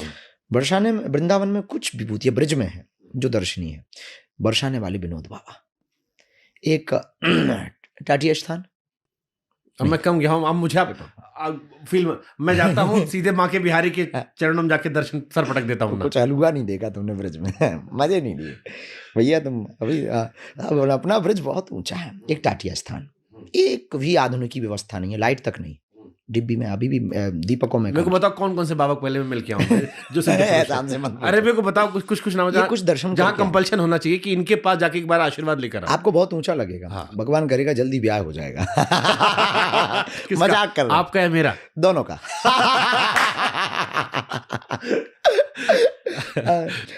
एक तो आप विनोद बाबा के दर्शन करो, ठीक है। एक आप टाटिया स्थान वाले महाराज जी के दर्शन करो। एक आप मान मंदिर वाले पूज्य श्री रमेश बाबा के दर्शन करो। एक आप मलुक पीर वाले महाराज जी के दर्शन करो। और भी सब दर्शनीय हैं। हाँ। पर अभी इन चार के तो करके करना चाहिए। हाँ। पर पूज्य प्रेमानंद बाबा के तो ये महापुरुष वो हैं जो ब्रज की विभूति हैं। हम ऐसा बताना चाह रहे थे, इसलिए ये वो सिद्ध पुरुष हैं जो इस ब्रज की विभूति हैं। ब्रज में भक्त और भगवान दो रहते हैं। भक्त सब हैं पर विशेष भक्त भी तो होते हैं। जैसे ठाकुर जी के तो सब परिकर हैं, पर उसमें श्रीदामा विशेष है, मधुमंगल विशेष था, श्रीदामा विशेष था, सुदामा मित्र था, ऐसे भी तो होते हैं ना। ऐसे ही प्रेमानंद बाबा है। वो जो भी हैं महापुरुष हैं, और उनकी बातों से अगर किसी को दिक्कत है तो हमें एक बात बहुत अच्छी याद आई। त्रेता युग में जो है राक्षसों को दिक्कत होती थी हवन से। हम कुछ कहेंगे तो आपके पॉडकास्ट में गालियां पड़ेंगी। कोई गाली नहीं पड़ेगी। काय गाली पड़ेगी? पड़ेगी भी तो आप झेलना। हम तो बहुत वाटर गाली प्रूफ। प्रेमानंद महाराज के भक्त तो हम भी हैं। हाँ। उनके नाम पे तो गाली सुन लेंगे हम। हाँ, तो हम वही कहना। तो हमने तो खुल के बोला है कि बाबा के परिकर से भी हम आपके पॉडकास्ट के द्वारा प्रार्थना करेंगे कि बंद नहीं होना चाहिए। इस बात पे तो नहीं होना चाहिए। बाबा का स्वास्थ्य ठीक नहीं है, हम समझ सकते हैं, अनुकूलता, शारीरिक अनुकूलता, पर कुछ दिन तो जारी रहना चाहिए। उनके कानों पे जूं रेंगते रहना चाहिए। हम ये कन्या विवाह उत्सव है 26 फरवरी का, 23 फरवरी का कैंसर हॉस्पिटल का भूमि पूजन, वरना हम तो जाते, हम तो कहते बाबा निकलो, इन्हें जगाओ। हम डीजो लेके ही जाते, एक नहीं दो। और अगर भैया ऐसा जरूरत पड़ी तो हम जाएंगे। हम बहुत उल्टे आदमी, क्योंकि यज्ञ हवन दान पुण्य भजन कीर्तन से किसको दिक्कत? कृष्ण के धाम में, श्री कृष्ण की भूमि में श्री राधा रानी जी के नाम लेने वाले राधा नाम ले ना पाए, कीर्तन ना कर पाए, गीत संगीत ना बजा पाए, तो क्या ये लाहौर में हो पाएगा? नेवर। वो महापुरुष हैं, सिद्ध पुरुष हैं। ठीक है, हम समझ सकते हैं आपकी भी मजबूरी है, आपको इतनी दिक्कत है, दिल्ली बस जाओ, मुंबई में चले जाओ, जिसे राधे राधे से दिक्कत है वो आधे आधे हो जाओ, वहां तो राधा राधा ही चलेगा। और वहां के हम कट्टर सनातनियों से भी कहेंगे कि आप टेंशन मत लो, अब और बढ़िया एक दिन जलसा रखो। हमको लग रहा है आप जाने वाले हो, जाएंगे शहर जाम करवाने वाले। नहीं यार, कुछ ऐसा नहीं, हमें प्रपंच नहीं करना, लेकिन हमें ऐसी बातों में बहुत बुरा लगता है। ऐसा कोई बहुत चैलेंजिंग वाली बातें करते हैं ना, तो हमारे मन में उबाल आता है, हमारे सनातन के लिए साहब ऐसा कर दे। आप बिग बॉस नहीं जाओगे? पागल हो का आप? का मूड बना के प्रेमानंद जी ने एक बाबा को समझा रहे थे कि नहीं जाना चाहिए, आर्थिक मदद करने के लिए भी ऐसे मंचों का इस्तेमाल करो जहां से सनातन का अपमान हो सके। देखिए, हर वो मंच जो आप नाम ले रहे हैं बिग बॉस, वो ऑलरेडी इतना पिटा गया था विषयों में, बातों में, कि उसका एक मंच एक अलग वो हो गया था। लेकिन छोड़ो, सही था वहां जाना, छोड़ो ना उस बातों को, नहीं गलत था, जाना तो गलत था। देवकीनंदन ठाकुर जी मेरे आए थे, उन्होंने कहा कि व्यासपीठ पर बैठा व्यक्ति जोकर नहीं हो सकता। हाँ सही है, बात सही है। अगर आपके केवल मीम्स वायरल होते हैं, धर्म की बातें कम वायरल होती हैं, या कुछ जगाने की जगह पर केवल, देखिए हर व्यक्ति में गुण अवगुण है, केवल एक ही दृष्टिकोण को लेकर ही नहीं हम बैठ सकते। बागेश्वर बाबा की आप एक ही बातों को लेके, मोक्ष वाले बयान को लेकर के उसकी जो 10 चीजें अच्छी चल रही हैं, आप उनको नहीं नकार सकते। जो कि आपने कहा, आपके अंदर एक ये बहुत अच्छी खूबी है कि आप किसी सनातनी व्यक्ति कोई अच्छा करने वाले का सपोर्ट नहीं कर सकते, तो आप विरोध नहीं करते। क्यों? क्योंकि अगर आप विरोध करेंगे तो बेचारा जो 10 अच्छी चीजों पर मेहनत कर रहा, वो पानी फिर जाएंगे। ठीक है, गलती तो है, गलती का पछतावा हो, भूल हो जो हुई है, उस भूल पर पछतावा हो और पुनरावृत्ति ना हो। तो बिग बॉस जाना भूल तो है, गलती तो है। हमें ऐसी जगह अपने सनातन को प्रेजेंट नहीं करना है जहां हमारे संतों को नीचा देखना पड़े। हम अक्सर अपने बच्चों से एक बात बोलते हैं, बच्चों हमसे या तुमसे कोई भूल हुई तो 100 वर्षों तक कोई महात्माओं पे भरोसा नहीं करेगा। यही बात हमने भी कही थी जब ये विषय आया था, तो जस्टिफिकेशन अलग थे।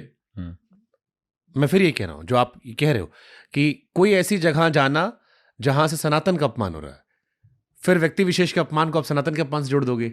हाँ, तो वो स्थिति ना है, वो जिम्मेदारी हमारी सबकी भी। क्योंकि अब आपके जो देखिए, जो हमने तिलक लगा रखा, वो हमारा सिंबल नहीं, सनातन का सिंबल है। ये धोती कुर्ता हमारा सिंबल नहीं है, सनातन का सिंबल है। और बड़ा पद, बड़ी जिम्मेदारी। सबसे बड़ी जिम्मेदारी ये हो गई, हमारे अंदर बचपना है, बच्चा है पर कच्चे नहीं, बच्चे तो हैं पर कच्चे नहीं है। हम इतने कच्चे नहीं कि धूर्तता कर दें, हम इतने कच्चे नहीं कि अपना लहजा गिरा दें, हम इतने कच्चे नहीं है कि हम अपने संतों की अमर्यादा होते देख लें, हम इतने कच्चे नहीं है कि हमारे हिंदुत्व पे कोई उंगली उठा ले, हम इतने भी कच्चे नहीं है कि कोई हमारी ही मजाक बना के चला जाए। हाँ, मौज में बोलने की तरीके हैं, अंदाज है, और अंदाज सबका अपना अपना होता है, तो हम अंदाज में बोल सकते। अच्छी पिक्चर थी। पिक्चर देखते हो आप? नहीं, कभी कभार अपनी जिंदगी में ऐसा कोई मोड़ ही नहीं आ पाता है। कभी कभार देखने द फिल्म फाइल्स देखी हमने, कश्मीर फाइल्स। हाँ, द कश्मीर फिल्म फाइल्स देखी हमने। कभी प्यार मोहब्बत हुआ आपको? हमें नहीं हो पाता है किसी से। अरे आप भी जवान हो, 27 साल उम्र है, कभी तो दिल धड़का होगा। इतनी बड़े बड़े शायरी सुनाते हो, इंस्टाग्राम पे सारी लड़कियां शायरी शेयर करती रहती हैं आपकी। ये तो हम जरूरी थोड़ी कि किसी लड़की के लिए ही आप बोलो, ठाकुर जी के लिए। जैसे ये शायरी थी, हमको बड़ी अच्छी लगी, अगर मैं तड़पूं तो तड़पूं मगर तुम मेरे लिए ना तड़पना। ये हमारी नहीं है, बिंदु जी की है भैया। लेकिन पढ़ा तो आप ही ने था, रील आपकी वायरल। पढ़ा तो हमने। क्या था, पढ़ के कुछ सुनाओ तुमको, बड़ा एक रील हम भी काटेंगे। आप रील क्या? अरे फिर भी एक पता नहीं, आप ये भेज के किस किस को आप जो है क्या क्या मंगवा लो, क्या पता किस किस के रिटर्न में दिल मंगवा लोगे, क्या पता हमारा भी हो। जहाँ अगर मैं तड़पूं। भगवान करे। मुरारी बापू भी हालांकि शायरी, शेर और शायरी तो शेर शौकीन- शायरी में देखो हाँ। हमारा अंदाज नजरिया क्या है महत्वपूर्ण। देखिए स्थान का बहुत महत्वपूर्ण है। बाहर पाया जाने वाला सांप पीटा जाता है, पर शिवलिंग में लिपटा हुआ सांप पूजा पूजा जाता है। जाता है। ये महत्वपूर्ण है कि स्थान आपका क्या है। तो हम जहां बैठते हैं और जिसके लिए बोलते हैं वो हम अपने आराध्य के लिए एक बार सुनाओ ना हमको, ये हमको आपकी वो सुनना था। वो अपने आराध्य के लिए कहता है। एक भक्त भगवान से कहता है, वो बिंदु जी कह रहे हैं, कभी बिंदु बहुत ऊंचे महापुरुष, वो कहते हैं मैं अगर तड़पूं तो तड़पूं, मगर तुम ना मेरे लिए तड़पना। तुम अगर तड़पे तो फिर मशहूर हो जाऊंगा मैं, मजबूर हो जाऊंगा मैं अगर देखूं तो देखूं, मगर तुम ना मुझको देखना। तुमने अगर मुझे देखा तो फिर मशहूर हो जाऊंगा मैं अगर चाहूं तो चाहूं, मगर तुम ना मुझको चाहे ना। तुमने अगर चाहा तो फिर तेरे प्यार में मगरूर हो जाऊं। हाय हाय हाय हाय हाय हाय। संजय दत्त ने सही कहा था कि बाबा अगर बॉलीवुड में आ गए तो सबका डब्बा पैक हो जाएगा। अरे वो हमारा भैया है, हाँ। बहुत प्यारा है, अच्छा है, भोलेनाथ का बहुत भगत है। गुण अवगुण सब में, सब में। फिर हम एक बात बोलें, गुण अवगुण सब में, सब में है, सभी में होते ही हैं, पर वो भोलेनाथ की भक्ति पे अभी उतर रहे हैं बहुत। अच्छा। और दारू का एक ब्रांड खोले, वो लोग कहे कि बाबा कहते हैं कि शराब छोड़ दो, उनके भक्त कह रहे हैं दारू ब्रांड खोलो। नहीं, इन सब चीजों के हम खिलाफ। डांटोगे? बेझिझक हमारा भाई घर का भैया है, उसमें कोई संदेह थोड़ी है। कुछ भी ऐसा उल्टा फुल्टा करते हैं हम बोलते हैं उनको। कान पकड़ लेते हो? नहीं, कान तो नहीं पकड़ते। एक वो छोटी बच्ची वाली बड़ा रील वायरल होता है, बच्ची नहीं हम अयोध्या में क्या नाम था, महंत है। अरे आपकी रील बड़ी अच्छी वायरल होती है, देखिए आपने? अच्छा, महंत सूरज दास जी। अरे वो तो आपके किसी पत्रकार महोदय ने गजब रील है, लेकिन वो बच्ची नहीं हम।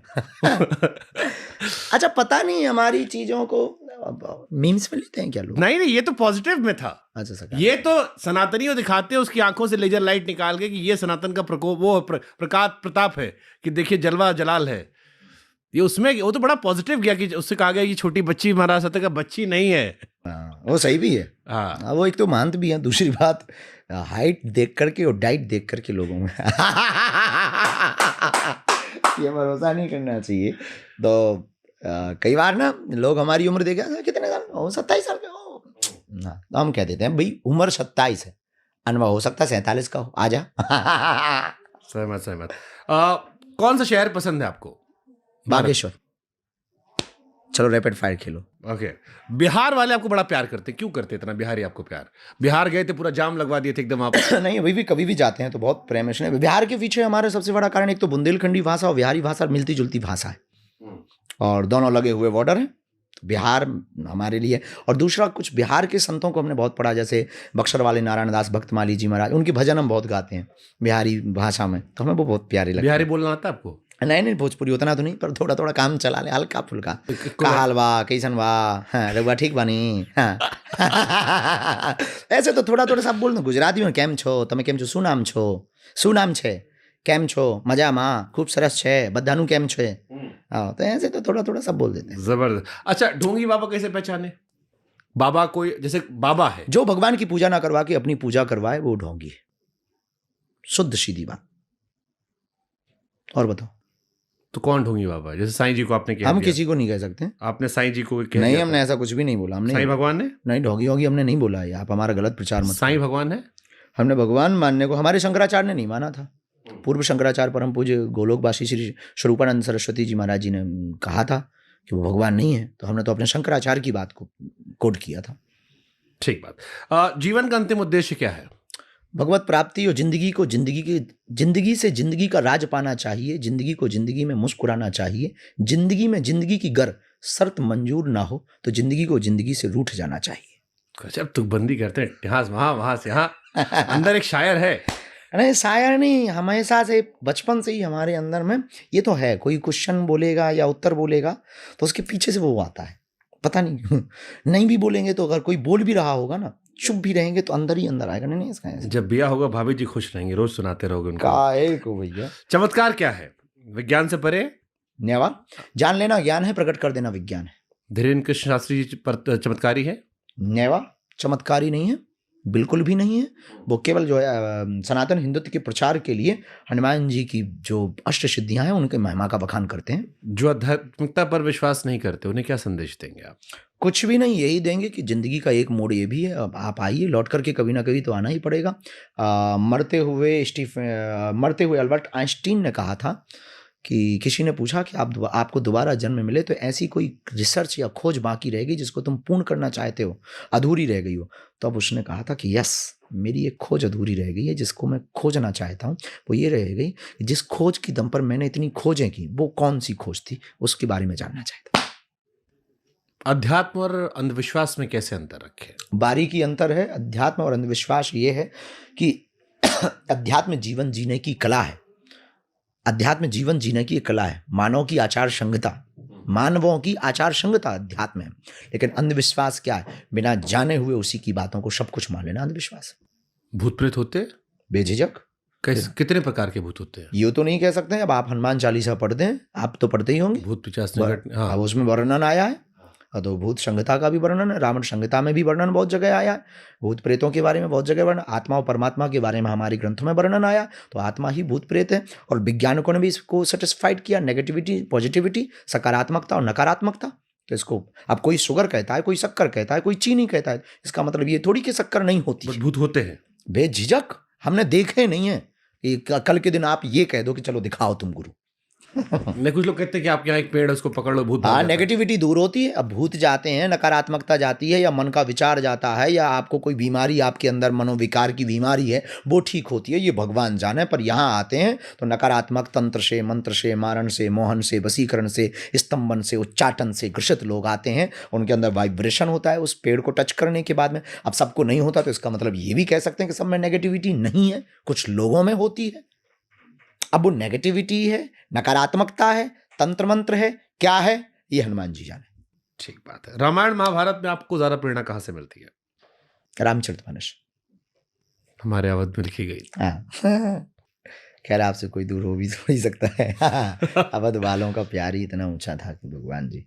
खैर लेकिन एक बात बोले भैया, बुरा ना मानना, आप तो जिस अवध से आते हैं ना, मजाक की बात है, बेचारे राम जी को छोड़ दिया था। 14 साल में 12 साल हम ही लोग रखे हैं बुंदेलखंड में, चित्रकूट में। हम आपको इससे बढ़कर बताते हैं। हाँ। जब हम टीवी पे एंकरिंग शुरू किए थे, हाँ। तो हम कहते थे कि उत्तर प्रदेश सबसे खुशनसीब और बदनसीब राज्य है। कोई पूछा काहे, हम कहे हमारे यहाँ 3-4 भगवान पैदा हुए, सब चले गए छोड़ के। श्री कृष्ण जी पैदा हुए, चले गए। राम जी पैदा हुए, जो वनवास चले गए। भोलेनाथ की नगरी काशी थी, जिनको कहा था पहला शहर था, वो भी वहाँ कैलाश चले गए। एक और हमारे यहाँ स्वामीनारायण भगवान की पूजा होती है, वो भी गुजरात चले गए। तो हमने कहा पैदा सब हमारे यहाँ होते हैं, मुख्य हमारे यहाँ होता है, फिर यहाँ चले आते हैं। अब हम समझ नहीं पाते कि ये खुशनसीबी हमारी यूपी वालों की है, बदनसीबी। दोनों ही है। भूमि उर्वरा है पर आदमी टिकाऊ नहीं है। लेकिन अब चीजें रिस्टोर हो रही हैं। काशी कॉरिडोर बन गया, अयोध्या मंदिर बन गया, चित्रकूट भी बन रहा है, कामतनाथ, मथुरा पे लोग नजर। लेकिन हम बुंदेलखंड वाले हैं तो हम अपना ही बता रहे हैं कि आपने 14 साल के लिए राम जी को कहा था कि जाओ यहाँ से, 12 साल अपने ही यहाँ रहे राम जी। 12 साल, तभी तो हमारा आपका रिश्ता हो गया जी। सच्चा सुख क्या है? हाँ, सच्चा सुख क्या है? सच्चा सुख जिंदगी में अब हम अपने हिसाब से बता सकते हैं, लोगों के हिसाब से नहीं, जरूरी नहीं है सबके लिए। सच्चा सुख यही है कि जो प्राप्त है वही पर्याप्त है। बहुत सुंदर था, थोड़ा सा एक्सप्लेन कर दीजिए। बस सीधा सा है कि हमें जो प्राप्त हुआ है वही, जो मिला है वो कम नहीं, जो नहीं मिला उसका कोई गम नहीं, जो मिलेगा वो सिर्फ एक ख्वाब है, जो मिला है वही लाजवाब है। बहुत सुंदर। सालासर, मेहंदीपुर और बागेश्वर, तीनों जगहों पर बालाजी है। हाँ। समान है, अलग है, क्या क्या इनमें से सिमिलैरिटीज है? एक रूपता है, एक रूपता, यूं मान के चलिए एक की 3 फोटोकॉपी है एक ही। प्रेतराज सरकार यहाँ भी हैं, प्रेतराज सरकार मेहंदीपुर बालाजी में, नकारात्मक शक्तियों वाले वहाँ भी जाते हैं, शालासर बालाजी में भी जाते हैं, वहाँ भी एक समाधि वाले बाबा की महिमा है, यहाँ भी सन्यासी वाले बाबा की महिमा है, वहाँ भी हम अलग अलग से बताएं तो लोगों को समझ में आएगा। तीनों एक रूपता है। मेहंदीपुर बालाजी तो शालासर में भी बालाजी और बागेश्वर में भी बालाजी। मेहंदीपुर बालाजी में एक संत हैं समाधि वाले बाबा, तो शालासर में एक संत हुए मोहनदास बाबा, तो बागेश्वर में एक संत हुए सन्यासी बाबा। वहां भी प्रेतराज सरकार, यहाँ भी प्रेतराज सरकार और वहां भी प्रेतराज सरकार। वहां भी बालाजी का ही दिव्य रूप है, यहां भी बालाजी का ही दिव्य रूप है, और वहां भी मेहंदीपुर में भी बालाजी का दिव्य रूप है।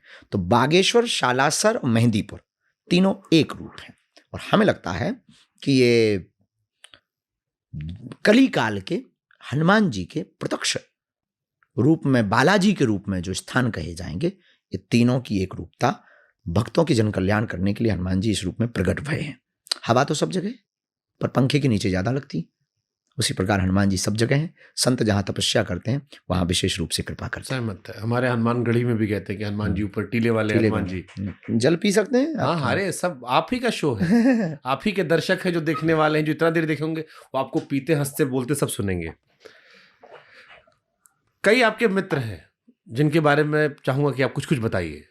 पहला नाम इंद्रेश उपाध्याय जी। अच्छे हैं, सरल हैं, और सबसे बड़ी बात है कि उनसे हमको असहजता महसूस नहीं होती है। मित्र भी हैं, भाई भी हैं, और एक दूसरे को सीखने और सिखाने की जो उनके अंदर वो भाव है, महाराज जी आप ऐसा करो, महाराज जी आप इनको भी मिलो, महाराज जी आप इनको भी बात किया करो, महाराज जी आप ऐसे भी किया करो। फिर हम, अच्छा महाराज जी आपने ये कहा था हम ये करें, अच्छा हमने अब ऐसा किया, अब हमने ठीक किया।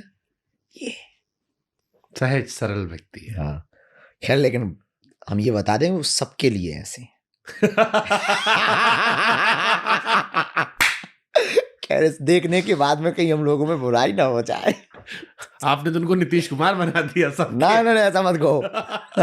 हमारे लिए वो खैर सबसे ज्यादा प्रिय। हमको भी प्रिय, यही तो बात आप कह रहे हो। ठीक है, अगला नाम पुंडरीक महाराज। बहुत अच्छे हैं, उनसे भी हमने बहुत सीखा जीवन में। परसों ही आए थे, और उनके युवा कथावाचकों में शब्दों का भंडार किसी के पास है तो आचार्य पुंडरीक गोस्वामी जी के पास में। एक तो परंपरा से व्यास है, 35 दूसरा पीढ़ी ब्रजवासी, उनकी। 35वीं पीढ़ी, और दूसरा ब्रजवासी है, ठेठ ब्रजवासी, अल्लड़पन भी है, ये भी है। तो जो है ना वो बहुत अच्छा है, और जो शब्दों को बोलने, प्रेजेंटेशन क्या होनी चाहिए, वो तो हमने बहुत सीखा है, और हमारी खूब बनती है। आप दोनों एक मिजाज के भी हो, दोनों मुंह पे बोल, नहीं, वो दोनों बोल गंभीर देते है। हो। नहीं, हम ज्यादा बोलते हैं। तो वो गंभीर हो सकता है आपसे दोस्ती कम हमसे ज्यादा होगी। ऐसा हो सकता है। ये हो सकता है। नहीं, ऐसा भी नहीं हो सकता, हमें भरोसा है अपने प्रेम पे। क्योंकि याद तुम किसी ना किसी से हमारी लड़ाई करवाने के मूड में आए हो भाई। नहीं। चलो Okay. आगे पूछो। राम भद्राचार्य जी, अब परम हाँ, वो पूज्य तो राम गुरुदेव। भद्राचार्य जी। वो तो गुरुदेव भगवान है। हमारे जीवन में छत्र छाया किसी की है, जब हम विवादों में फंसे तो कोई अगर सामने सबसे पहले आए, गुरु आए, और यही हमारे जीवन का सौभाग्य था, यही हमारे जीवन का चंद्रमा था, यही हमारे जीवन का गोल्डन टाइम था कि हम पे विवाद आए, पर हमारे गुरु ने मंच से ललकार के कहा कि हाँ धीरेन्द्र मेरा चेला है। बस हो गया काम। हम उतनी सेवा नहीं कर पाते, ये दुख है हमें। हमारे गुरु भाई आचार्य रामचंद्र दास जय भैया, वो तुलसी पीठ के उत्तराधिकारी हैं, वो खूब सेवा, हम कई बार उनसे जलते हैं कि तुम भाग्यशाली हो, तुम्हारी प्रातःकाल भी नमो राघवाय से होती है, और गुरुदेव भगवान की यहाँ विश्राम भी तुम्हारी नमो राघवाय से होती है, और हम नहीं कर पाते। तो हमें दुख है कि हम अपनी, चूंकि इतनी यहाँ माया फैल गई, इतने प्रपंच हो गए, बहुत जिम्मेवारी बढ़ गई, बेटियों की जिम्मेवारी, हिंदुओं की जिम्मेवारी, कैंसर हॉस्पिटल की जिम्मेवारी, कन्या विवाह की जिम्मेवारी, अन्नपूर्णा की जिम्मेवारी, धाम की जिम्मेवारी, दरबार की जिम्मेवारी, कथा की जिम्मेवारी, और हिंदुत्ववादी टीमों की जिम्मेवारी।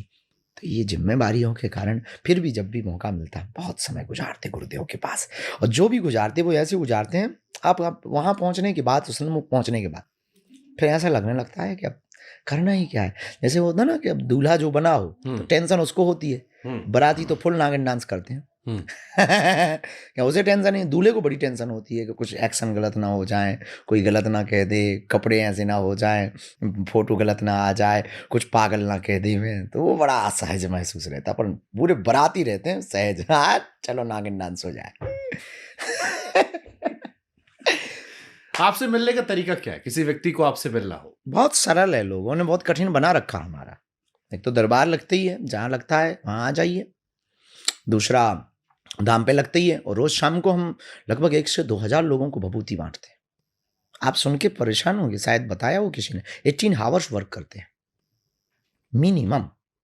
कभी थक जाएं, कुछ ऐसा हो जाए तो बात अलग। हाँ, जरूरी नहीं कि कुछ ऐसी बैठकें हो जाती हैं, धाम की बैठक, प्रशासन की बैठक, मंडल की बैठक, समिति की बैठक, धाम व्यवस्था की बैठक, तो बात अलग है। लेकिन प्रतिदिन 18 आवर्स वर्क करते हैं। जबरदस्त। हाँ, पुरुषार्थ तो वीआईपी कल्चर है यहाँ पे भी, कि वीआईपी व्यवस्था को मिलना हो किसी को? कुछ ले दे के नहीं मिल सकते हैं, बस आपके मान सम्मान और पद प्रतिष्ठा का ख्याल रखा जा सकता है। वैसा नहीं कि सारा पैसा तो जल्दी मिल जाएगा। नहीं, पैसा लेते ही नहीं है, दोगे क्या खाक? आप दिए? नहीं। यहाँ पूछ लीजिएगा, यहाँ भगवान, खैर भगवान की बड़ी कृपा वैसे है। मुझे व्यक्तिगत तौर पर ये बड़ा लगता है कि हमारे धर्म में वीआईपी कल्चर के खिलाफ तो हम भी हैं, बहुत डेंट दे रखा है, बहुत खिलाफ है हम कि और खास तौर पर जो पैसा वाला वीआईपी कल्चर, जैसे एक तो होता जरूरत वाला कि कोई बड़ा प्रतिष्ठित व्यक्ति आ गया, या कोई ऐसा व्यक्ति उसकी प्रतिष्ठा का, हाँ ठीक है, सुरक्षा के लिहाज से, प्रतिष्ठा के लिहाज से, सेहत के लिहाज से, वो समझ बस हमारे लिए 3 ही महत्वपूर्ण है। किसी की तबीयत खराब है, या वो बहुत मुसीबत में है, या कोई देश का क्वेश्चन लेके आया, तो उसको हम अलग से कमरे में टाइम देते हैं, जो देश के लिए हितकारी होगा। दूसरा, उसकी सुरक्षा और उसकी सिक्योरिटी और उसकी पर्सनल डिटेल्स समाज में ना जावे, तो उसका सम्मान बचा रहे, तो हम पर्सनल टाइम देते हैं। तीसरा, जो भी हमारे पास आंसर लेने आते हैं, उत्तर लेने आते हैं, मार्गदर्शन लेने आते हैं, अपनी बात पूछने आते हैं, वो बात जरूरी नहीं उसको अगर असहजता महसूस हो गए और उसको उसके कारण कई दुश्मन खड़े हो जाएं, तो इन 3 कारणों से हम जरूर एकांतिक मिल लेते हैं। पर उसमें ऐसा है कि केवल वही भर नहीं, हमारे यहाँ तो सभी मिल लेते हैं ऐसे। आप लाखों फोटो ऐसी देखेंगे कि जिसकी गांव का सरपंच भी हमारे कक्ष में आके मिल लेता है। सुंदर। हमने आसपास बहुत लोगों से पूछा कि यहाँ कई लोग पर्चा बनाते हैं, इस इलाके में आसपास हमने सुना, लेकिन आप पर विशेष कृपा रही। क्या लगता है क्यों ऐसा हुआ? हमको ये कहना नहीं चाहिए, हाँ। पता नहीं, पर्चा वाली चर्चा हम बहुत कम सुन पाए। अच्छा, एक बड़ी धारणा है कि इस इलाके में धीरेन्द्र शास्त्री जैसे सैकड़ों लोग हैं जो सेम पर्चा बनाते हैं, लेकिन आप फेमस हो गए। नहीं, ये बात शायद वो, अब हम पता नहीं ऐसा क्या है, हम उन लोगों के बारे में बहुत जान नहीं पाए, समाज को भी पता नहीं लगा, और शायद पर्चा की चर्चा बहुत ज़्यादा दिनों पुरानी तो नहीं कह सकते, ऐसी कुछ बहु चर्चा में तो 4-5 साल। असहज करती है पर्चा वाली चर्चा आपको? वो तो देखिए, हमको अपनी बात आप तक पहुंचानी है, और आप कैसे सुन पाएंगे, बस इसका एक तरीका है। सुंदर। खुल के बात बता रहे हैं। हमें हिंदुओं तक अपनी बात पहुंचानी। ईसाई क्या करते हैं?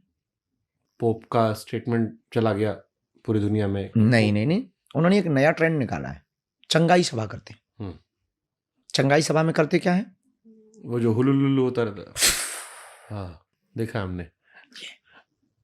अब इसका तोड़ क्या है? जागरूकता। नो, कितने लोगों ने नहीं की। इसका तोड़ एक ही है, जहर को जहर काटता है। अपन ने सोचा कि हमारे पास, चूंकि ये तो था ही, पद्धति तो थी ही, शायद ये भविष्य में कोई आपसे क्वेश्चन पूछेगा कि आपके दिमाग में पर्चा ही क्यों आया। आपके दिमाग में नहीं आया होगा, पर कोई पूछे या किसी के दिमाग में चलेगा तो उसका उत्तर हम देना चाह रहे हैं। हमारी जिंदगी में पर्चे का दिमाग में, एक तो गुरुजी हमारे स्लेट लिख करके चर्चा कर देते थे, या कागज लिख के देते थे कभी कभी। बाकी 1 to 1 बातें होती थी जो एस्ट्रोलॉजी में होती हैं, ग्रह चक्र नक्षत्र जो होती हैं, सिद्धियों पे बातें होती हैं, वो होती हैं, कोई इष्ट कृपा से बताता है। और एस्ट्रोलॉजी में भी तो कृपा ही होती है। सही बात है। पढ़ना भी होता है, पर पढ़ाई के साथ साथ, अंक गणित के साथ साथ में वो क्या कहते हैं कि हमने आराधना देवी की कर रखी है, उनके ही कृपा से हम अंक गणित हमारी सटीक जाती है। सही बात है। am I right? हाँ, ट्रू। ऐसे ही हमारे पास, तो अपन ने उसका तोड़ निकाला। पर्चा जी, तो गुरुजी तो करते ही थे, लिखते ही थे, तो हमने कहा कि क्यों ना हम धर्मांतरण करने वाले हिंदुओं को एक खुद ऑप्शन दें कि अब आपको उनके यहां जाने की जरूरत नहीं है, अपनी भी शक्तियां कम नहीं है। ये रियलिटी है हमारे दरबार लगाने की। नाम को त्रिकालज्ञ बनना था, ना हमको कोई चमत्कारी गुरु बनना है, ना बनना था, ना हमको पर्चा बता करके भविष्य निर्माता बनना। इस देश की धारणा गलत है हमारे प्रति। ये देश अभी हमको समझा ही नहीं। समझ जाएगा इस पॉडकास्ट के बाद जी। हम सबको। हमारा उद्देश्य था इस देश के हिंदुओं को वापसी करवाना, धर्मांतरण करने वाले लोगों पर रोक लगाना। अब वो तभी हो सकता था कि जब आप उसके सेमलर कोई अच्छी व्यवस्था दें और कुछ यूनिक दें, तभी लोग वापस आ सकते, बातों से नहीं आएंगे। तब हमने उनके सामने फिर ये तैयारी की, गुरु से आज्ञा ली और गुरु ने कहा उत्तम है, उचित है, और माहौल ठीक था और काम हमें हिंदुत्व का करना था। इस देश में हमें इतिहास हिंदुत्व के लिए तो करके ही जाना है। तो हमारा उद्देश्य ना तो भविष्य बताना है, हमारा उद्देश्य ना भविष्य के बारे में चर्चा करना है, ना चमत्कार दिखाना है। जो गॉड गिफ्टेड है सो है, वो तो कोई टाल या काट नहीं सकता। अब जो है बहसें कुछ भी हो सकती हैं, आप डिबेट कर सकते हैं हमारे बारे में, आप कमेंट कर सकते हैं हमारे बारे में, पर जो हमारे पास है आप उसको तो नहीं काट सकते ना। अब हम दरबार लगाते हैं तो लगाते हैं, अब वो नहीं कट सकती ये बात। अच्छा, एक क्वेश्चन इसमें और रहता है क्योंकि अब समय भी खत्म हो रहा है। माइंड रीडिंग और सिद्धि में अंतर क्या होता है? बहुत जमीन आसमान। माइंड रीडिंग में अध्ययन और अध्ययन का खेल है, आपको पढ़ना पड़ेगा, माइंड के बारे में पढ़ना पड़ेगा। माइंड रीडिंग जरूरी नहीं सही जाब है। सिद्धि गॉड गिफ्टेड होती है। जैसे आपका जब विवाद हुआ था, हाँ। खूब सारे माइंड रीड टीवी पे आए थे, बहुत लोगों ने लाए। मोबाइल का पासवर्ड बता दे रहे हैं, आपके गर्लफ्रेंड का नाम बता दे रहे थे। उससे और सिद्धि में अंतर क्या है? बहुत जमीन आसमान का अंतर है। सिद्धि करके बताती है, माइंड रीडिंग सिर्फ बताती है।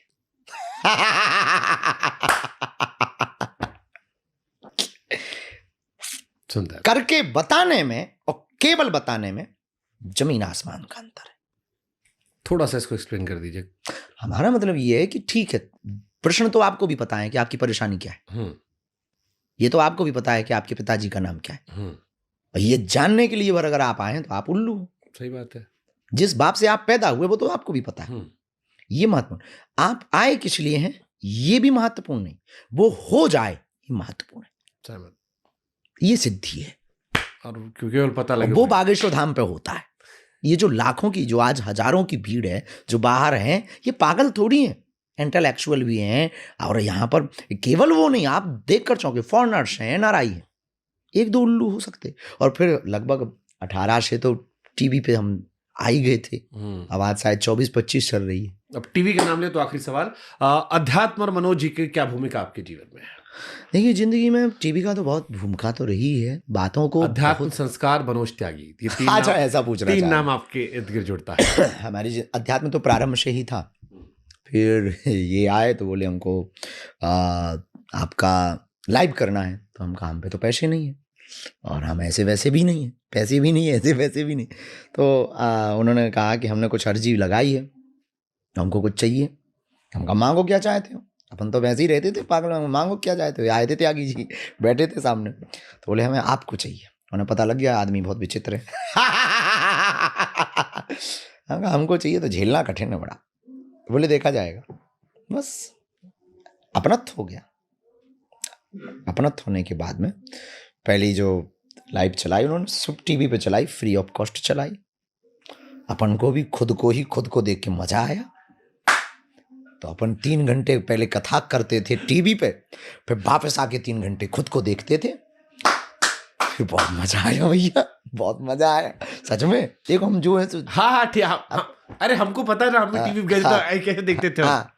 तो हमें बहुत मजा आया। फिर अपन दूसरे दिन से थोड़ा गंभीरता से बैठने लगे कि यार टीवी में कल हाथ ज्यादा लंबे फिक गए थे। बस वो तो उनकी लीला थी बालाजी की, उन्हें करना था कुछ बड़ा। हमारी जिंदगी में गुरु का बड़ा हाथ था, गुरु का हाथ बहुत है। हर पल उन्होंने जो जो करवाना चाहा। अभी हम आपके पॉडकास्ट पे कह के विराम कर रहे हैं कि अभी हम रुकेंगे नहीं, झुकेंगे नहीं, मुड़ेंगे भी नहीं। हर कदम हमारा हिंदुत्व और हिंदू राष्ट्र के लिए, चाहे जो हो जाए। हमें लाख गाली मिले, चाहे तुम लाख कोसो, चाहे हमारे खिलाफ 50 नहीं लाखों वीडियो बनाओ, हम जब तक मर नहीं जाएंगे तब तक इस देश के हिंदुओं को जगाते रहेंगे, हिंदुओं के लिए जिएंगे, हिंदुओं के लिए मरेंगे और हिंदुत्व का ही काम करके जाएंगे।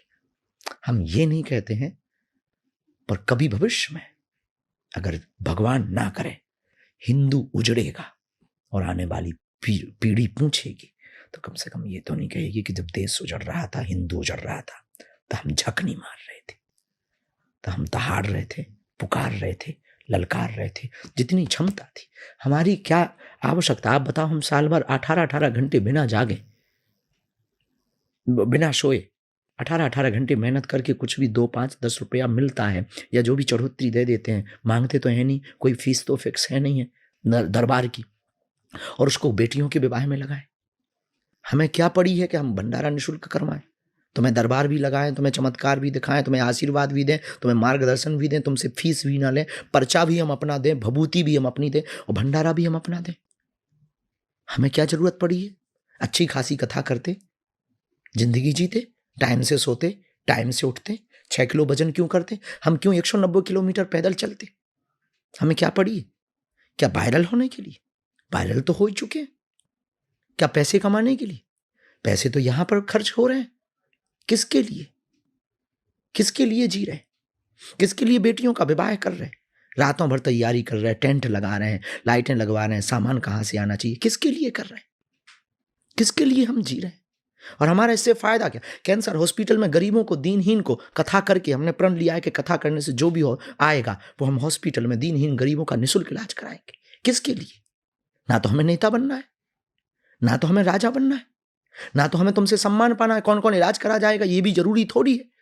हम उससे सम्मान लेने बैठे रहेंगे क्या? किसके लिए? हम अपने लिए कर रहे हैं। हमारी इसमें पड़ी क्या है और हम चाहते ही क्या है? हम क्यों गालियां खा रहे हैं मुसलमानों की? हम क्यों गालियां खा रहे हैं सेकुलर लोगों की? हम क्यों टारगेट पे हैं? धमकियां दी जाती हैं, परिवार का निकलना मुश्किल हो जाता है। एक छोटी सी जवान फिसल जाए तो लाखों हिंदू ही हमारे गाली बक देते हमें। किसके लिए? अपने लिए थोड़ी कर रहे हैं। कर तो हिंदुत्व के लिए ही रहे और करेंगे भी उनके लिए। तो भैया लोगों को समझ में इसलिए नहीं आ रहा क्योंकि लोगों को अपनी अपनी भावनाओं से दिखाई पड़ता है। उन्हें एक पक्ष दिखाई देता है, दोनों पक्ष थोड़ी दिखाई देते। आप सुन के चौंकेंगे कि 1-1, 2-2 घंटे इस बात पे हमारे चले जाते हैं कि कोई बच्ची मुसलमान के साथ भग जाए तो उसको सिर्फ वार्तालाप करने में, समझाने में 2-2 घंटे लगते हैं। गुस्सा होना पड़ता, चिल्लाना पड़ता, खुद का बाप को पैसा देना पड़ता कि तुम यहीं रहो, हम हैं। किसके लिए? घर वापसी कराने के लिए कई लोगों को मकान बनवा के देना पड़ता है। किसके लिए? क्या जरूरत है हमें घर वापसी की? हमें क्या लेना देना? हम क्यों ये मोल लें? कुछ ना कुछ तो होगा अंदर, कुछ ना कुछ तो ज्वार होगा। किसके लिए हम ये गालियां सह रहे हैं? क्यों सहेंगे? मंडलों की बैठक कर रहे, उन्हें चाय पिला रहे, उनको गाड़ियां लगाते हैं। किसके लिए? क्यों? आखिर क्या है? बनांचल में आदिवासियों के बीच में हम कथा करने अपना टेंट लगा के जाते हैं, खुद का भंडारा करते और खुद उनको यजमान बनाते हैं, मंच पे बुलाते हैं। अभी 19 जनवरी को यहां पर आदिवासी जनजागृति सम्मेलन रखा, उन्हें बसें लगवाई, उन्हें बुलाया, उनकी कुरीतियों के बारे पर चर्चा की, उनकी समस्याओं पर चर्चा की और समाधान पर चर्चा की। किसके लिए? हमें क्या पड़ी? हमारे तो अपने ही संत हमें गाली बकते, फिर भी हम जवाब नहीं देते। क्यों? अगर हमने जवाब दे दिया तो सनातन पे लोग फिर मजाक बनाएंगे। मुसलमान कहेंगे पहले दोनों ही निपट लो, फिर हमसे निपटना। किसके लिए? हमें क्या पड़ी है? हम आपसे पॉडकास्ट पे इतनी बहस कर रहे हैं, किसके लिए? आते अपनी मस्ती से देते, अपनी बात रखते, जिनको प्रचारित करना होता वही प्रचार वाली बातें भर बोलते और निकल चलते। पर क्यों हम ये चर्चाएं कर रहे हैं? क्यों हम आपके साथ में 2-2 घंटे बैठे हैं? क्यों इंटरव्यू दे रहे हैं? क्या सिर्फ वायरल होने के लिए? No, never. हम इस देश के हिंदुओं को बचाना चाहते। हम चाहते हैं कि इस देश में हमने उजड़ते हुए घर देखे हैं कि एक घर की बिटिया किसी मुसलमान के साथ चली जाए, पूरा घर टूट जाता है। घर तो छोड़िए, आने वाली पीढ़ियों पर कलंक लग जाता है। गांव में कोई पानी नहीं पीता है। अभी भी गांव में जातियों के नाम पर बैठाया नहीं जाता है, पूछा नहीं जाता है। अभी भी अंगड़े पिछड़े के नाम पर यहां घोड़ों पे नहीं बैठने देते। किसके लिए? हम अपने लिए थोड़ी कर रहे हैं। और हमें फायदा भी क्या? नहीं, हमें फायदा है कि हम जब मरेंगे, तिरंगे में लिपट के मरेंगे, तो एक बादशाहत की जिंदगी मरेंगे। मौत भी आएगी तो वो भी शर्माएगी कि मैं किस बादशाह को लेने आई हूं। शुभकामनाएं आपको बहुत सारी हमारी तरफ से। आप भावुक भी बीच में हो गए थे। 2 घंटे का लगभग ये अनुभव रहा, कमाल रहा। आई होप लोगों को पसंद आए। बाकी सब आपको है ही आशीर्वाद ऊपर वाले का, थोड़ा आशीर्वाद बालाजी का, बाकी देखने वालों पर भी आप बनाए रखिए।